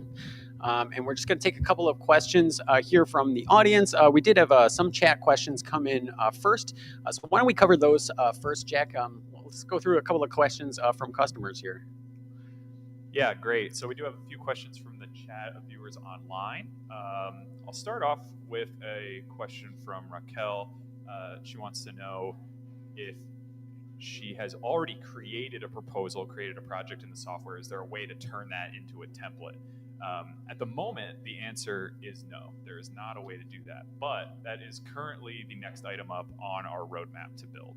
So what we want to do is really help you guys. If you're creating an estimate, you're doing all the work to find the items, put in the numbers, like get everything kind of set up the way you want, to be able to copy that over to a template and be able to reuse that in the future. So while we don't have that as a feature at the moment, it is coming up soon. So you can bug Maroof when when that's not coming in for you. Yeah, so what you can do now instead, which is another really useful tool, is you can duplicate any project. So maybe, Michael, you want to pull this up. Absolutely. So this is really useful when you've created a project and you want to copy it to another customer. So you just go to that more. Michael, go ahead. Yeah, absolutely. So it's just right up here in the more dropdown. And you're going to see an option to duplicate a project. Keep in mind, from within a component, you could do the same thing and make copies of just the sections of your project. So in this case, we could go ahead and click duplicate project and make a copy of it. And then when you're doing that, you're just going to select either a project. You can duplicate a project as an alternate or a component. You're going to go ahead and add it as either a project or a section. And then you're going to choose the customer here using the customer dropdown. Then the last thing it's going to ask is about the project's miscellaneous items. So we can get into that in just a second. But then all you would do is just click OK, and it would make a copy for the customer you select. So in this case, if we wanted to make a copy of this project for Steven's sample here, we just click his name and then click OK, and that's going to make an exact copy of this estimate under his information. So then we could go through, make any adjustments as needed, and it just really saves you a ton of time when you're estimating a similar type of work. Yeah. And certainly would suggest using that as you use the software longer, over the course of weeks, months, years. You'll have kind of a repository of previous projects you've worked on. So you can use any combination. You can start with a previous project, edit it from there, add a template, whatever you need to do. So it's really customizable. Feel free to use that as much as you'd like. Kind of on the miscellaneous items that Michael just mentioned, we had a couple of questions coming in online. One actually from our live customer support unrelated to the seminar, asking about how to add discounts to a project. And then Matthew, watching in the seminar, asked how he can add material taxes to the entire project. So maybe you can kind of show the miscellaneous items with a discount as well as a tax line item. Absolutely. Yeah, and this is something I should have included when we were doing our initial walkthrough here. So like I mentioned in the beginning, sales tax isn't included in the material costs. So what you could do is you can scroll all the way down, just so you know where we're at here. We're here on the projects page where we build the estimate. And from the projects page, we can scroll all the way down to the very bottom of the page, and you're going to see this section for miscellaneous items. So this is how you can account for taxes as well as discounts. So what the workflow looks like is this. So from the miscellaneous items tool, we can go ahead and click the blue plus, and that's going to pull up this add line item tool where we can tell Clear Estimates information about the item. So in this case, let's just say it's a sales tax. We're just going to say sales tax, and we'll just say it's 6%. And then over here on the right side, we have a choice between a dollar amount or a percentage. So in this case, I'm just going to click a percentage. And this is going to add this extra percentage to the total cost here. So I'm just going to type in 6%. And then just below, I would have some choices in terms of where to calculate that 6% from. So in this drop down, we could do it either from the actual total cost before markup, we could do it just on the amount of markup, we could do it from the base bid, or you have options for material cost with or without markup, sub cost, etc. So you just make your selection there, and then you can save the item. And then on the proposal, that's going to account for tax. So before we preview that, let's go ahead and talk about discounts too. So very similar process for discounts. So from the miscellaneous items section, once again, we're just going to click the blue plus. And then we're just going to type in our description about our discount. So we'll just say it's a friends and family discount. We'll just say it's 20%. So we're going to come over here. We're going to select percentage again. But since this is a deduction, what we're going to do here is we're just going to type a minus sign so that Clear Estimates knows it's a deduction. So we're just going to go negative, and we'll just say 20%. And then here it's going to show us the value of the item. So it's going to see it's going to subtract 5,730. One thing to note here is these different selections for proposals. So this is how you tell Clear Estimates where to include that discount proposal-wise. So F is checked. That's for our formal proposal. We definitely want to see it there. I just like to check all of these just to be safe, to make sure all of that information displays on any report. But just so you know, this is preliminary, formal report, subcontractor report, which is kind of a scope of work for a sub, and then cost status report, which is used for invoicing. So we're going to go ahead and click Save Item, and that's going to add that in. And then we can always manage the miscellaneous costs we add to the project right down here. We can change what position they show up in the list. Always just be mindful of what order they're in, and that the costs make sense here. So we just have to add into that, the Sure. order does matter Yeah. on the miscellaneous items. Since you're doing percentages and things like that, we have to figure out kind of the order. So you can see there on the right side, the running total. So what that's doing is the 44,695 is after the tax, after the base bid of the project. So if you scrolled up, you can see the base bid of the project is 42.9. So it's adding in what looks like about $1,700 in the sales tax. And then the discount then is calculated after that. Obviously, if we had the discount first and then the sales tax would calculate based on the after discount, which is probably not what you want. So just keep that in mind, that the order does matter on the miscellaneous items. So look at that running total to kind of keep track of that. Absolutely, yeah. Great point there, and it does kind of matter, so you do just want to pay attention to what order they're in.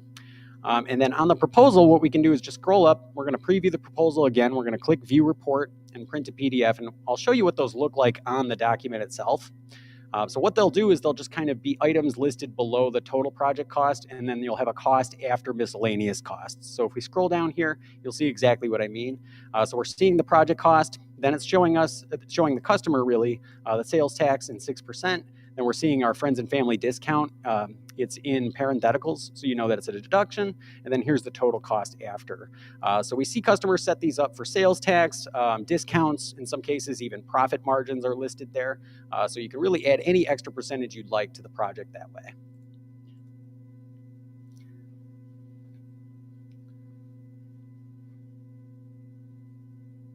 Awesome, great. We have another question about alternates and change orders. So how can you show us a little bit about how change orders work and the alternate section?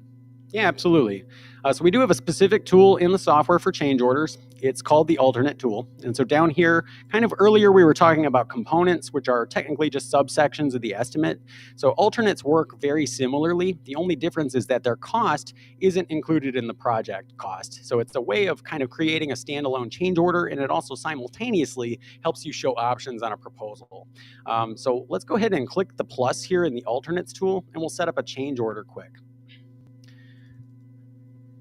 So we'll say change order. And Jack, can you run a hypothetical change order I could put together here for me, by me? Yeah, I think a common thing you might see for an alternate, maybe not as much a change order, but a homeowner wanting to see options of different things that they could get. So maybe adding a deck. Deck, certainly. Maybe we could use our new composite deck templates to show it. Yeah, absolutely. So we can kind of show you two things, because the alternate does kind of do two different tasks at the same time. So in this case, I'm just going to go ahead and add in a template. My customer wants to see the cost of a deck and might even add that to the project cost after the fact, after they've already signed. So we'll just kind of cover both scenarios in the same example. So in this case, I'm going to use one of the deck templates. I'm going to go ahead and click decks. We did just add in some composite deck templates into the list here. So we're just going to select one of these. So we'll just say deck composite over 180 square feet. And we're going to type in, we'll just say it's a 200 square feet deck. We'll calculate our quantities out. So we price out everything in, and then we're going to add it to the alternate. Now, if we back out of this alternate here, go back to the main project, what we're going to see is that this alternate's cost has not changed the project cost at all. So this is just a way to keep track of this cost. It's not included in the project cost. On the proposal, what it'll do, so we'll click View Report up here, and we'll print a PDF. And with our change order, or with our alternate included, what you'll see is that it's going to show us the total cost of the project, but then also separately list our alternate. So if we come down here, and we're going to see our alternates. This could say anything we wanted. So this could say the price of a deck and give us a cost here. But this, again, this cost isn't included in the project. So it allows you to show some options to the customer. And then it also allows you to create standalone change order documents. So let's scroll back down to that alternate list. We're going to open up that alternate again using the pencil here. And then what's great about the alternate, like I said, is right up here in the top right, it has its own document here. So we can click View Report and print a PDF. So this can be sent separately to the client, and it's just going to be, and in fact, the option to include the details is turned off right now. But if that was on, we would see the full details of the deck and the cost, and it's just going to give them an alternate work order. So then let's say the client said, okay, let's go ahead and do that deck. Then you can come back in here, and in order to include it in the project cost, you could just convert it to a component. So that's going to price it into the project. So we could just say the status is accepted. It'll let you choose a status for the work order. And then we can choose component, and it would total that in with the rest of the project. So you have that option either to send them the kind of standalone change order from send to customer. And then if they agree to it, you could include it in your project by converting to a component. So that's typically the way we see change orders handled.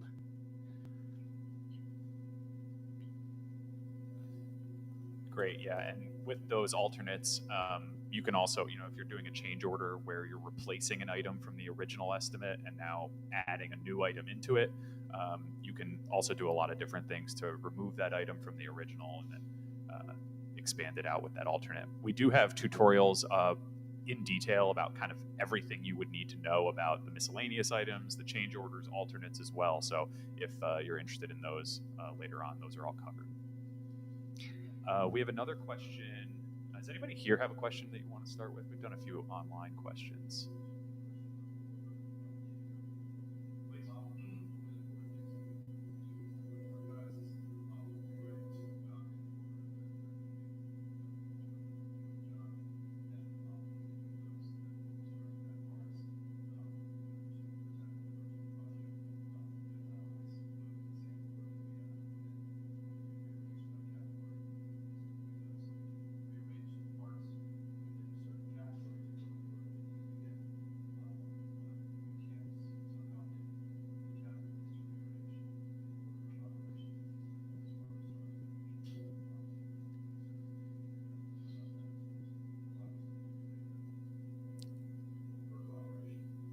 Certainly, I'll just repeat the question for everybody online. So the question was about getting the order of items into the estimate. So basically the way the ordering works within Clear Estimates is, as you correctly pointed out, first it will be organized by the category that it's in, and we've pre-ordered those in the part library. And then within each category, there's an order of the items within each category. So that's how they're going to print off on the proposal. You also have the ability, as you mentioned, to move items within a category. Michael, maybe you can show that. Certainly. Yeah, so within any category, you could, of course, move the order of parts, but that might seem a little limiting. So let's say we needed another part from a different category to be moved up to the top of the estimate. So we do have some flexibility for that in the project itself.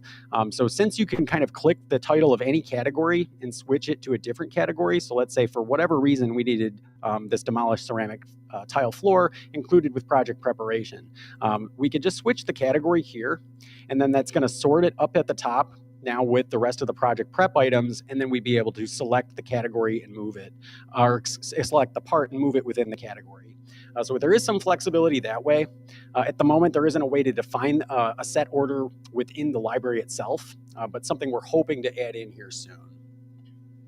Yeah, so there's a few other things I can add in there. If you go into your parts tool in the upper right, you can reorder the categories. So you can adjust how those are set, the order of them. So that will change though for all projects. So it will be for every single project. That's how the order will be used. So that's one thing you could do if you find our ordering maybe not the way you would like to set it up, or you have custom categories of parts that you want to set into a particular spot in the ordering. You can do that in the parts tool. I don't have a ton of details on this yet, but another big project we're going to be taking under this year is to add a lot of features to the project page on how you can export the list, different ordering, different sorting, different filters. So we don't have anything kind of to bring up at the moment, but that's high on our list to give a lot more flexibility on that. And then the last thing would be kind of as a last case scenario, export it to Excel, and then you can kind of cut and paste the rows as you need there. But obviously we'd like to handle that within Clear Estimates, but that would be kind of the last thing if you needed to. And just to kind of tag on to that a little bit, just keep in mind that you do have a lot of control over how parts are going to be categorized. So you can not only can you customize our categories of parts, you can create your own custom part categories right from the category editor. And then from there, if there was items you needed in a certain category, you can always open them in the parts tool and adjust where they're placed in the categories. So you can always click this category info and click edit, and then just permanently readjust how they're going to be categorized. So a lot of clients do kind of take up many of our existing items and kind of recategorize them according to their needs. And then you can also set up custom line items that can exist in custom categories. So while there still isn't quite a way to define this default ordering, you do have a lot of flexibility with how that's gonna be organized. Yeah.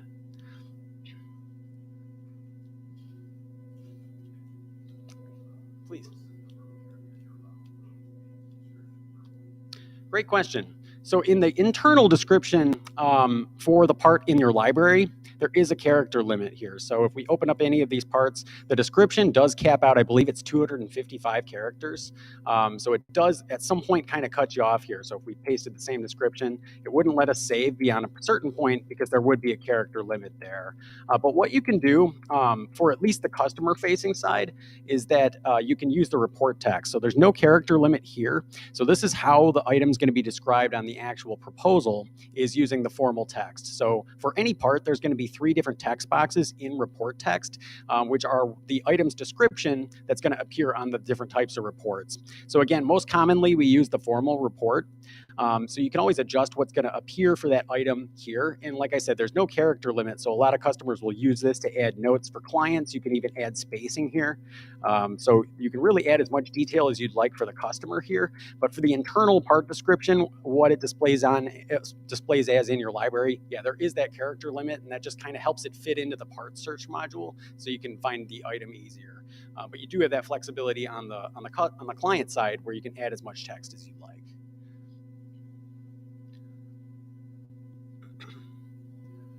Great. And while we are talking about, we were just talking about categories a minute ago. We did have a question from online from Tim. How can you modify the formal proposal to show only the category items with the line item cost? So I can answer kind of the first part of that. In the formal proposal, we don't have an option for that at the moment. But Michael, maybe you can show how you can print off a kind of a summary list of the estimate with each category total rather than it being part by part. Absolutely, yeah. So that's one of the options we do include. There's a couple of different styles of reports you can print from Clear Estimates. There's, of course, this customer-facing proposal, but you can also export kind of internal reports of your project details. Excuse me. So you could do that usually from export project. In the case of having kind of an estimate broken out at the category level and summarized at the category level, what you can do is you can find the summary tool here on the project. So you're going to see it looks like this red box. If we click that, what we'll see is the project divvied up by category, and then we have a total for labor and material here. So what we can do for a report of that is just come up to the export project button and then click print to PDF. So what you're going to see is that it's going to select the summary automatically, and then we can choose which of those columns are included. So category, hours, material, labor cost, subcontractor cost, company cost, or total. So you kind of make a selection and then export that. And then it's sort of an internal report that you can print out and keep and store that shows the details of that. Now, some clients do use this as a customer-facing document, but generally it's more intended for internal use, but it is going to divvy up, as you can see, all of the different categories. It's going to break out the costs within, and then it's going to do it by component as well. So pretty handy document. And keep in mind, if you wanted to do this with the full project details, you can just exit the summary, or you can just, from the toggle in Export Project, print to PDF here, you can choose whether it's a summary or the full project details. So similarly with the full project details, you can print out all of the columns you see here on the projects page. So description, units, quantity, hours, material. So you can kind of select which columns are included. If you do plan on using this as a customer-facing document, just always make sure you include your markup up here at the top, so that way it's after markup costs. And that also kind of allows you to compare costs. If you want to see your cost versus the profit, you'd be able to do that this way and print two separate reports. So we can include the markup and then click export, and you'll see that it's pretty much a printed version of what you're seeing on the projects page. So all of this detail here is what you're going to see in the printout, and it just kind of serves as a really nice document you can keep for your own purpose here.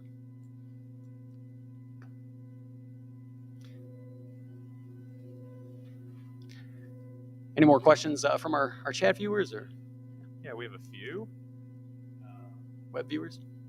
Kind of a similar question, just being able to print off kind of the detailed list. I think you just showed.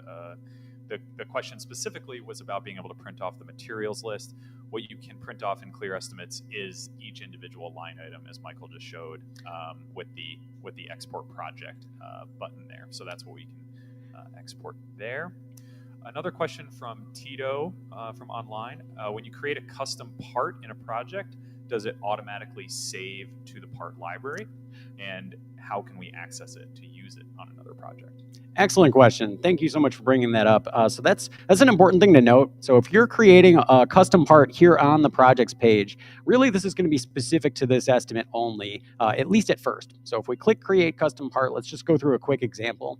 We'll just put it in project preparation. We'll just say, we'll just add in another item for travel costs, or really anything that you'd like. And then we'll just add in a material cost of $100 here. So we'll save the part, and that's going to add to the project. Now, it's just been added to this project right now, but if we wanted that line item to be used later for other projects, what we can do is we can come over to the pencil, and we can select the pencil, and then it's going to show us this adjust part tool. Up here in the top of the part tool, you're going to see more options for things you could do with the part. And for a custom part, you're going to see an option to save that to your part library. So once it's saved to the library, it's usually about 2 or 3 minutes before it's going to appear in search, but then you're going to be able to find it pretty much instantly after that. And it's always going to be sorted in with the rest of your project preparation items. Keep in mind that custom parts are going to always be sorted into a miscellaneous subcategory. So typically this is where you're going to find any custom parts. Like I said, it usually takes about 2 or 3 minutes to add into the library, or at least to the search. But if we were to head up to our parts tool, we should see that travel costs now here in project preparation. And my guess is it would be all the way down here at the bottom, and there it is in my library for my travel cost.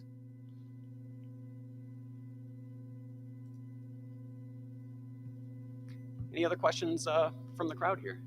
At the moment, it seems like that's all we have online. Any questions in here?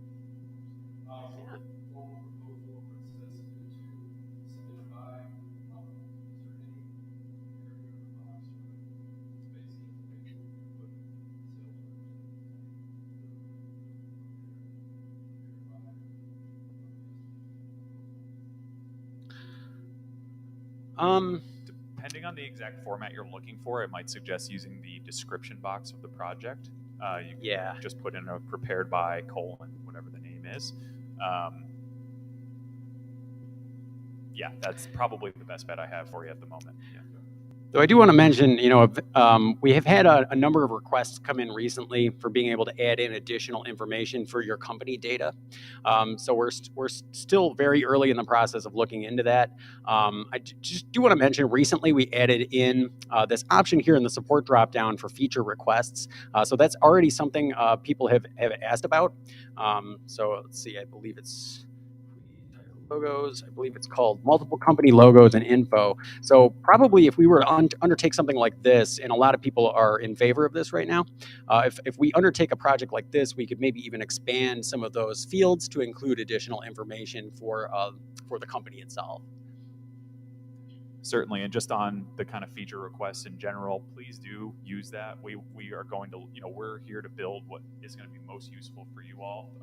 Comments and questions and phone calls are extremely helpful as well. Michael's been adding a lot of the comments and suggestions that we get through phone or email questions into here as well. But if you go in there and vote, we're looking at a lot of different things on figuring out what to build next, but a lot of it is going to be informed by kind of the feedback that we see here. If we see something is particularly useful, for example, the composite decks is something that we heard, that was voted right up the board, and we were able to do that fairly quickly. So we will try to use this. It is fairly new, but please do try to use that if you have any suggestions. I do have another question from online, a couple actually.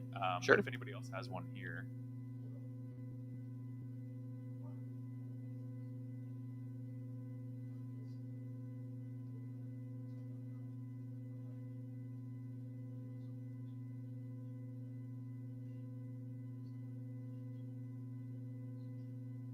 Certainly, yeah. So the question was about pole barns, utilizing the garage templates. That's pretty much exactly how I would say doing it right now. I will say that pole barns are very high on our list of next templates to be adding, though. So we should be able to push those out.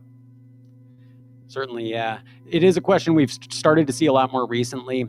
Keep in mind there is some things related to barns included. There is going to be barn doors, though they're kind of for interiors. Could customize those line items to be a true pole barn, as well as most of what you'd need for, let's say, foundation or framing or roofing is going to be included. But Jack's exactly right. We are going to be looking at adding templates for that, since that's something we've gotten requested a lot recently.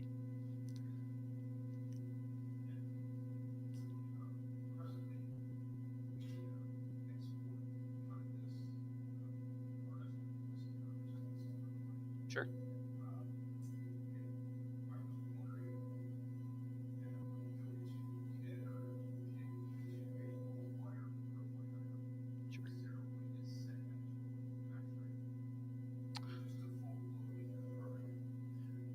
Yeah, just to repeat the question again. So the question was about using the material multiplier to kind of globally set the local tax rate on items. So if you want to set your sales tax rate on items that you're purchasing, how can you do that?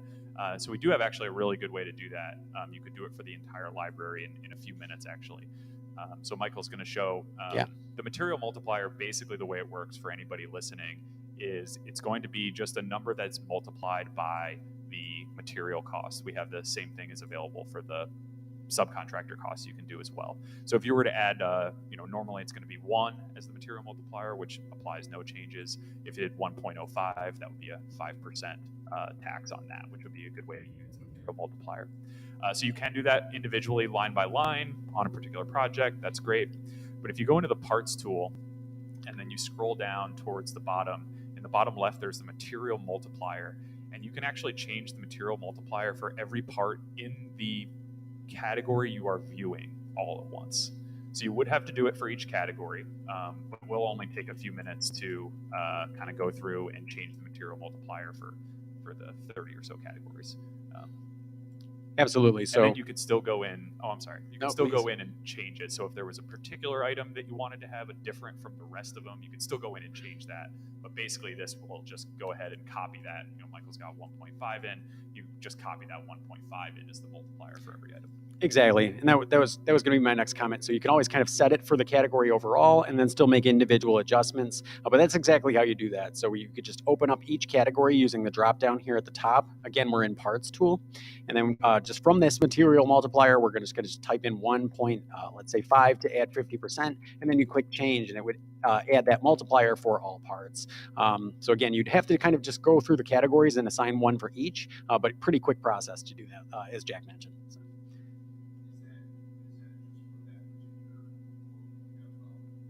So. Yeah, so we're actually in the library of parts here. So this is going to be the default settings for all projects going forward. Yeah. Great. We've got a couple other questions from the chat. Sure. Matthew asks, can you go over adding a payment schedule? Yeah, absolutely. So great question. So when you're ready to build a payment schedule, and I should have I should have mentioned this earlier. I didn't really get into the invoice creation process too much, but we can even kind of do that now. So here's what we'll do first. We'll build the payment schedule. So let's come up to the options tool here. This is actually where you're going to head when you're ready to build a payment schedule.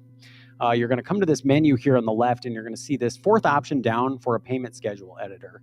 So if we click that, it's going to pull up this editor where you can create the payment schedule.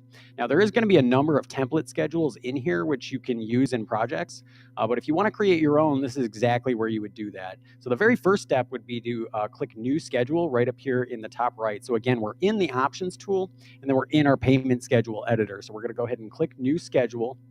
And the first thing you'll want to do is give it a title. So this could just be, new payment schedule. We can really title this anything we want. So we'll just say payment schedule. And then it might be tempting to click into this description box below, but don't do that. So this is going to be filled in automatically. And what you want to do when you're ready to add items is to scroll down here to this window and then click Add Item. So each payment schedule item just needs two things. It needs a description and it needs a value. So the description we'll set up at the top. So we could just say initial deposit. And then down here at the bottom, we can select a type of value. So when you're selecting a type of value, it can either be a fixed dollar amount, it could be a percentage of the project cost, or there's an option for the remaining balance. So typically we'd see this set up as a percentage of. So let's just say we wanted 25% down as our initial deposit. We're just going to type that in as our value. And then now we just need to insert the value into our description here. So up here at the top, we're just going to click this V button, and that's going to add the value into my description. So it's going to say bracket VAL bracket here, but this is automatically going to change to 25% of the project cost on the proposal. So then just below, you're going to see these three text boxes. So this is just the text for the different types of reports, and we want that information to be the same. So you can kind of do the same thing here, where you can click the D to insert the description at the top and the V to insert the value. Now, in this case, I've already added my value to the description. So I just needed to just really go through and just click all these Ds, and it's going to add in. So all your payment schedule items should look just like this, with the description of the item itself and then value. Now you can put this value at the beginning or the end. So if you wanted to just add it in the end or in the beginning, you could too. Some customers prefer that just because it prints a little better on the proposal. But regardless of where you insert the value, you just want to make sure the value is included. And that's going to automatically total the schedule item on the proposal. So let's go ahead and save that item. And then let's add in a couple more. So I'm going to add item again. And we'll just say, 2-week check-in. And we'll just say it's 25% again. So we're going to do percentage of. And of course, you could do a fixed dollar amount. And this could be any percentage you'd like. I'm just going to make it the same, 25%. And then we're going to add in our value. So again, we add that value to our description. Then I'm just going to use the Ds to fill in the rest of my report text here. And we're going to save. And I'm just going to keep this consistent, actually. I'm just going to open that back up and put the values at the beginning, so that way it prints the way I want here. But again, you can really add that anywhere you choose. And we'll save it. So let's do one more, and we'll just say 1 month check-in, or really anything you'd like there. Same kind of thing, we're just going to do percentage of. I'm going to say 25%. We'll just do kind of 4 payments here. So we'll click like this into the description. We'll fill in all of our text using the description button. And then again, all your payment schedule items really should just look like this, with a description and a value included. And we're going to click save. And for this last one, we're going to do a balance due. So I'm going to click add item one more time. And then we'll just say this is our balance due. I'm going to add our value right to the beginning of it. First, I'm going to set up the value. So I'm going to click this drop down here for select a type, and we're going to click balance due. And I'm going to add in my value. Same thing again, I'm just going to click D, D, and D, and that's going to fill in my value and my description for the rest of my reports. But just keep in mind, these could be different if you wanted different text for different types of reports. You could do that. So then we're going to click Save. So now we've added in an initial deposit of 25%, a 2-week check-in of 25%, a 1-month check-in of 25%, and a balance due item. So at this point, we just want to make sure we click Save, and this will become available later. Once it's saved into the library, you'll be able to pull up your payment schedule. The way you're going to add it to a project is you're going to head over to this reports tool here. So again, that kind of looks like a clipboard. And then what you can do is you can choose any of these proposal tabs. It's really going to just add the payment schedule to the project itself. So click any proposal tab, and then right here from the proposal, you're going to be able to choose the payment schedule to be used. So you're going to see all of those different template schedules. And then we're just going to find the one we created. I think it was new payment schedule right here.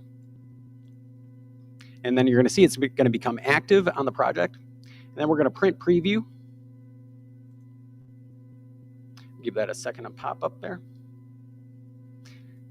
And then keep in mind, if you needed to make any additional edits, you can also click the schedule editor here if you need to make kind of on-the-fly edits to the payment schedule. But on the proposal, this is what it should look like here. So we're going to scroll down, and then we see here's the payment schedule. Here's the title of the payment schedule, and then we're seeing it's automatically calculated 25% of the project cost for my initial deposit, 2-week check-in, 1-month check-in, and then balance due. So we have a total for each. So that's how you'd set that up. So then just keep in mind, you can always swap around payment schedules. If you have a couple of different ones in your account, you can always just select them from this drop down. If you want to remove a payment schedule, you can just click no payment schedule and take it off of there. And we probably won't cover it here, but when you're creating invoices, you can use these payment schedule line items to create invoices directly off of those items. So you kind of set up with the customer ahead of time where the payments are expected, what time, how much, things like that. And then when you want to create an invoice, you can invoice for that payment schedule item. So it'll match exactly what the customer expects. You don't have any additional kind of work or typing in to do. It'll just create the estimate there. I think we have time if we want to show that real quick. Sure. Yeah, go for it. Okay. Yeah, and so in a practical example, after you've created your payment schedule, let's say you've sent out your proposal, your customers agreed to the work, and now it's time to invoice them. You're going to be able to invoice directly from that payment schedule. So let's just go back to reports and make sure I apply that to this particular report, because I did just remove it to show you how to do that. But we're going to select new payment schedule here. We're going to see that that's active. We're going to head back to the projects page. And we can create invoices really quick right here from the projects page. So there's this shortcut here. We can click more, create an invoice. And what you'll see is that it's automatically selecting the payment schedule, and we can choose from the drop down which payment schedule item we're going to invoice on. So if we wanted to just send out that initial deposit, we can adjust the due date if we choose, and then we can just create the invoice on the fly. We're going to have this link that we can either text or email to our client. And then we can click this button if we want to preview that. So it's already created an electronic invoice to send to the client. And then if we wanted to email the client this invoice for this initial deposit, then all we would need to do is just come up to more, and then you click View Invoices. And from the View Invoices view, you'd have a letter icon here that you can use to mail the invoice over, and it will just include that as a link for the customer. So that's exactly how you would do that. And we were talking earlier about alternates and change orders. Michael, maybe you can go show how to create an invoice from an alternate or change order as well. Absolutely. So in addition to payment schedules, you can also create an invoice from an alternate. So in this case, we do have an alternate in the project. It's right here. We can see that it's accepted. If it wasn't, it would prompt us to accept it. And then we could add in a description if we choose. So we could just say this is change order, or really any description we want. And then again, same kind of situation. We can just click create invoice. It's going to give us the link. And then we can preview it and send this over to the client. So then once that's paid, what you can do is go back into your invoice tool. So I'm going to click more and then view invoices. So we have these two invoices that we've already sent to the customer. So let's say we get paid on those invoices. So what we can do is we can just click add payment. We're going to choose this middle option here from add payment for from invoice. And then you're going to see these 2 invoices we've created. So we can mark these as paid. So let's just create one payment for that first invoice.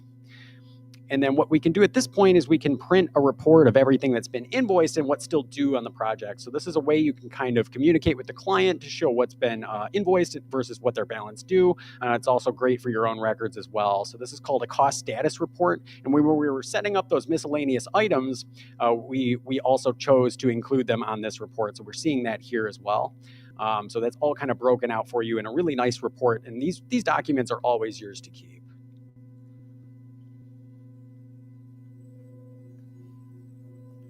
Any other questions about payment schedules, invoices? I have a couple other questions from the chat. Yeah.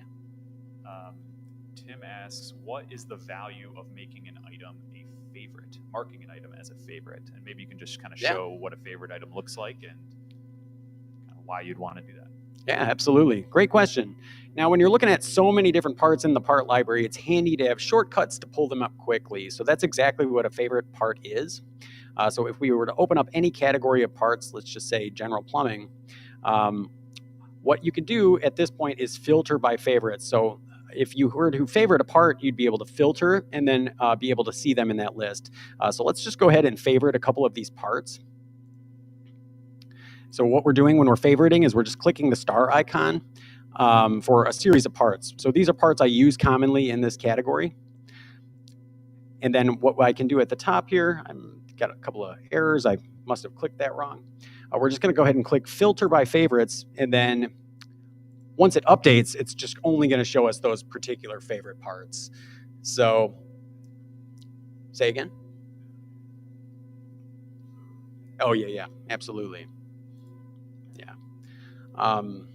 And some of these should be favorited by default here. So let's go up to the project preparation and you should be able to see. So here's a great example. So in project prep, there's several items that are favorited kind of by default. So it allows you to just very quickly filter by those types of parts.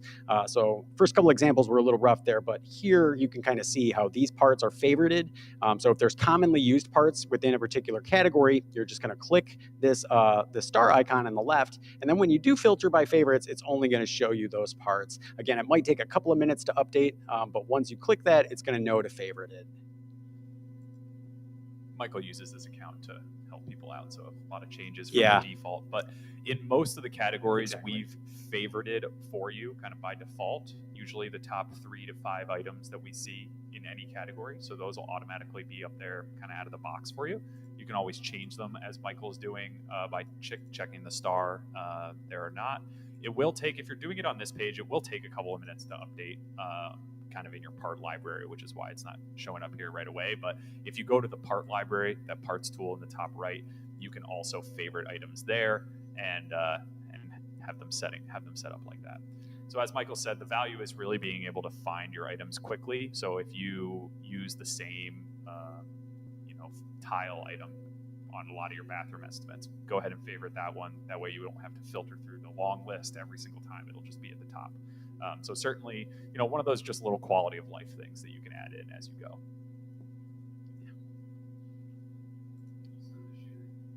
Certainly. All right. And another question we got was just to talk about custom templates. Sure. Now we probably won't go into a full tutorial on the templates just because they can be a little detailed to set up, but maybe you can just show you how you can create a quick custom template. We can. Why don't we just do a quick basic template? So you can set up your own templates in Clear Estimates that'll be available always for you to use in different projects. The way you do that is you're going to find this templates tool up here in the very top right. So this is where you manage all the templates in the account as well as create your own. So we actually just updated this just this past week or two ago, I believe it was. So this is kind of an updated version of the templates tool. It's going to work a lot better on mobile devices, and it's just a little more easy to navigate. So here's, of course, where you can manage the existing templates in your account, but it's also where you can create a new template. So once again, we're up here in the templates tool. From here, we can just click this option to create a new template. And then we're just going to create a really basic template here. So first thing I'll do is I'll name it. So let me try to think of a good example template we could create here. Let's just create just a really basic demolition template with a couple of demolition items. We're just going to call this a demo template. And then when you're creating a basic, there's two different ways you can create templates. You could do an advanced template, which includes formulas that price out each line item as you add them to your project automatically based on a total footprint square footage. So that's the templates we were looking at during the walkthrough, all were just calculated based on a total square footage. So you could set those up with advanced formulas. Like Jack mentioned, we're probably not going to get into that too much today. But you can also just use a template as a list of parts and then just price out the quantities at the time you're adding it to the estimate. So that's what we'll do here today. We'll just create a basic demo template. And it's pretty much the same process as adding parts to a project when you're adding parts to a template, at least as far as searching and browsing. And then from there, so let's go ahead and browse parts. So same as before, we can kind of select a category. So let's add in a couple of different demolition items from a couple of different categories. So we'll say concrete demolition. And in this example, we would just be using the template as a list of parts to avoid forgetting anything, and then just to quickly price out each line. So we'll just say some footing demolition. Just for example, we'll just say we needed 3 different demolition parts. So I've selected that first demolition part. I'm going to add the template part. And then we're just going to add in a couple more. So let's go into general demolition. And we'll just say some siding demolition, kind of unrelated here, but just to show you how you can use this as a list of parts. So it's just gonna be a couple of commonly needed demo items in my project. So again, I'm just gonna click add part, but keep in mind you can kind of price out the parts in your template using a formula that will allow you to calculate based on a total square footage. So you can make them fixed number of units. You can make it calculate a number of units per piece. You can also make it calculate for every X square feet of the template. But in this case, we'll just use it as a simple example here. We're just going to go ahead and add each part individually without a formula. So let's add in one more. I'm going to go to systems demolition, and then we'll just say, some HVAC. We'll remove this oil furnace. So we're going to add that part in. So now we have 3 parts that are grouped together. And, I use these 3 parts in a project a lot, so it's really convenient for me to just set this up now and save it. So from here, it's just going to automatically save to our library. We're going to go back to the projects page, and then we're going to click add template. We're going to be able to pull up that template. So it's probably going to be down here in my custom templates. And here is my brand new demo template. So at this point, the estimator can go through, tell how many linear feet of footing. We could say 28 linear feet. And then for the house, let's say it's 200 square feet of shingles. We just need 3 oil furnaces removed. So you can the estimator can kind of go through and price out the quantities of each line as they're estimating. There is tutorials here on our help center that'll walk you through the full process of creating an advanced template. So if you just type in create template, you should see a quick video come up on all of the different calculation types. And this will show you, if you skip ahead to the middle of the tutorial here, it'll walk you through each of those different calculations and show you how to use those formulas in your template. So we won't get into that today, but that is generally the process for creating a template. Yeah, so the templates are really good, like we talked about before, as kind of pre-made lists of parts that you can go through and just be able to put in your quantities, add them to your estimate, not have to go through each time and find the 6 items you use on every single estimate. So you can create a template that's 2 parts. You can create one that's 200 parts. It doesn't really matter. So you might find our pre-made templates. We have about 160 of them built in, and like I've said before, we're working on adding some more in. Some of them are as complicated as a 2-story addition. Some are as simple as an exterior wall.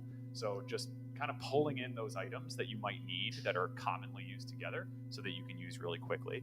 All the templates that we've provided will include those calculations. So earlier, Michael was typing in a 60 square foot bathroom, and it was calculating out the amount of tile and showers and the outlets and kind of all those individual items. You can set it up like that to calculate. Like Michael said, we've got the tutorials that will walk you through kind of how each of those calculations work, why you might use one or the other.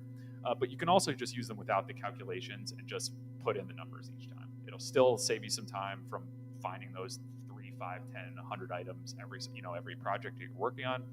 And then at some point, if you feel comfortable adding in the calculations, you can add that in. It'll save you a few more minutes, like Michael going through his example estimate where the template had calculated at least pretty close on the quantities for most of the items. Absolutely, yeah. So templates, tremendous time saver when building an estimate, and then you can always kind of customize your own. Keep in mind you can add templates to different sections of the project automatically. So if you just wanted to very quickly pull up a couple of your custom templates, let's say you had a custom bathroom template, and then just add it in as a component, it would automatically create a section of the project specifically for that bathroom template. So it just makes it really quick to add in groups of parts to different sections and just build portions of the estimate very quickly. Do you guys have any questions about that, on the templates? Got a couple follow-up questions on the templates Sure. from the chat. Yeah. So the first one is from Jackie. For the demo template, what was the labor rate based on? And I can just kind of add something in about how templates work a little bit more. The templates, again, are just lists of parts. The individual parts, so all the costs, how the labor is calculated, how the material is calculated, those aren't done in the templates. The templates are just the list of the parts that you want. If you want to change how the labor is calculated, how the material is calculated for any particular part, you can just go to the part tool, as Michael's going to show here, pull up that item and edit it however you'd like. Then add that part to your template, and whatever cost is being used in the part library is what's going to be used then on the template. So there, to answer your question, Raquel, Jackie, there's not a specific labor rate for a template. It just depends on which items that you've put in there based on the part library items. And just to add on to that also, if you're looking at a template and there's a specific labor rate in one of your templates that you'd like to change, all you really need to do is just identify which part and then go into the parts tool and change the labor rate there. So again, like Jack was saying, it's just a list of parts. The same as if you're adding them one by one from a project, it's adding it really the same way. So it's going to use whatever settings are defined here. So if you do want to make an adjustment to a template labor rate, you would just go into parts, as Jack mentioned, update the labor rate, and then even in those existing templates, they're going to use that new rate when you add them in. Including if you create custom parts in your library. So you can create a custom part in your part library, then add that to a template, and it'll use whatever settings you created. So you're not limited to kind of what we have in there. And sort of on that, Raquel has a question. Sure. Said she'd like to take one of our templates and customize the descriptions and the pricing. So maybe you want to kind of pull up one of our templates and talk through a little bit. So absolutely. A little bit on the same vein there, the templates themselves don't have the descriptions or the pricing included really. So really all they are is which parts you want to include. So if you wanted to edit, let's say Michael's here showing the excavate by machine, average soil, sorry, it's far, I can't read. You can't change the description or the pricing of that here on the template, but if you open that part in your part library, you can change that there.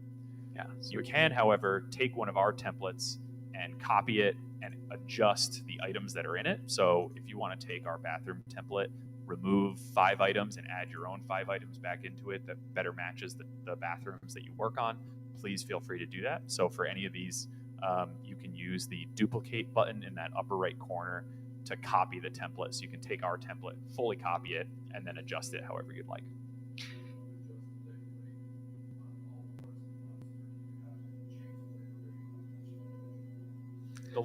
Yeah, so it's a good question. So there's a couple ways you can do it. In the options tool, we have a few different labor rates that you would select. So like, for example, we have a plumber labor rate. So any task that would involve a plumber is going to automatically involve that plumber labor rate. So if you just wanted to change the plumber labor rate, just go into your options, change that labor rate, and then it doesn't matter if that part is used in a template or you're just adding it one by one, it's going to use that labor rate. If you wanted to change a part to use instead of the plumber's template, if you wanted to have it use, here we've got that that labor rate, the 66 is the carpenter rate. So if you wanted to change it to the painter rate right below it of 53 an hour, you can change that here in the parts tool. You would have to do it one by one in that case. If you were kind of going to pick a different labor code, you would need to do it one by one. But if you wanted to just change the rate of a labor code, you could do it all at once.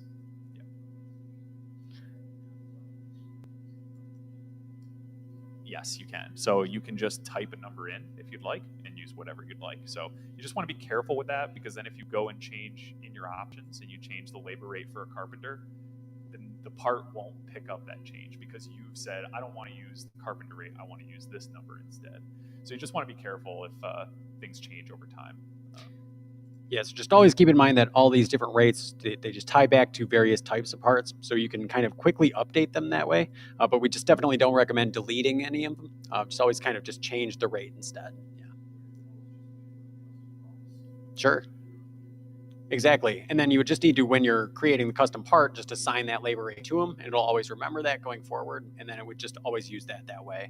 If you've already created a series of custom parts, you would have to come back into the parts tool and kind of update the rate that they use one by one. But if they all use kind of like, let's say it's a group of parts that use the plumber rate, you could just come in, as Jack mentioned, and just update it here later too.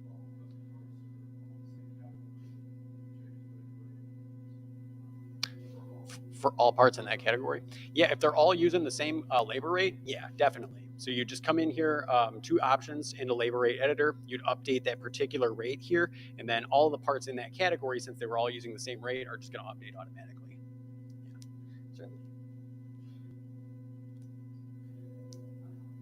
Anything else from our web viewers? Or I just had a couple of people kind of say that they might be looking for just some more detailed kind of one-on-one work, kind of help on getting set up with Clear Estimates. So I just wanted to mention here that we do offer free one-on-one 30-minute training where typically Michael or myself will log onto your screen. We can answer any questions, kind of point you in the right direction.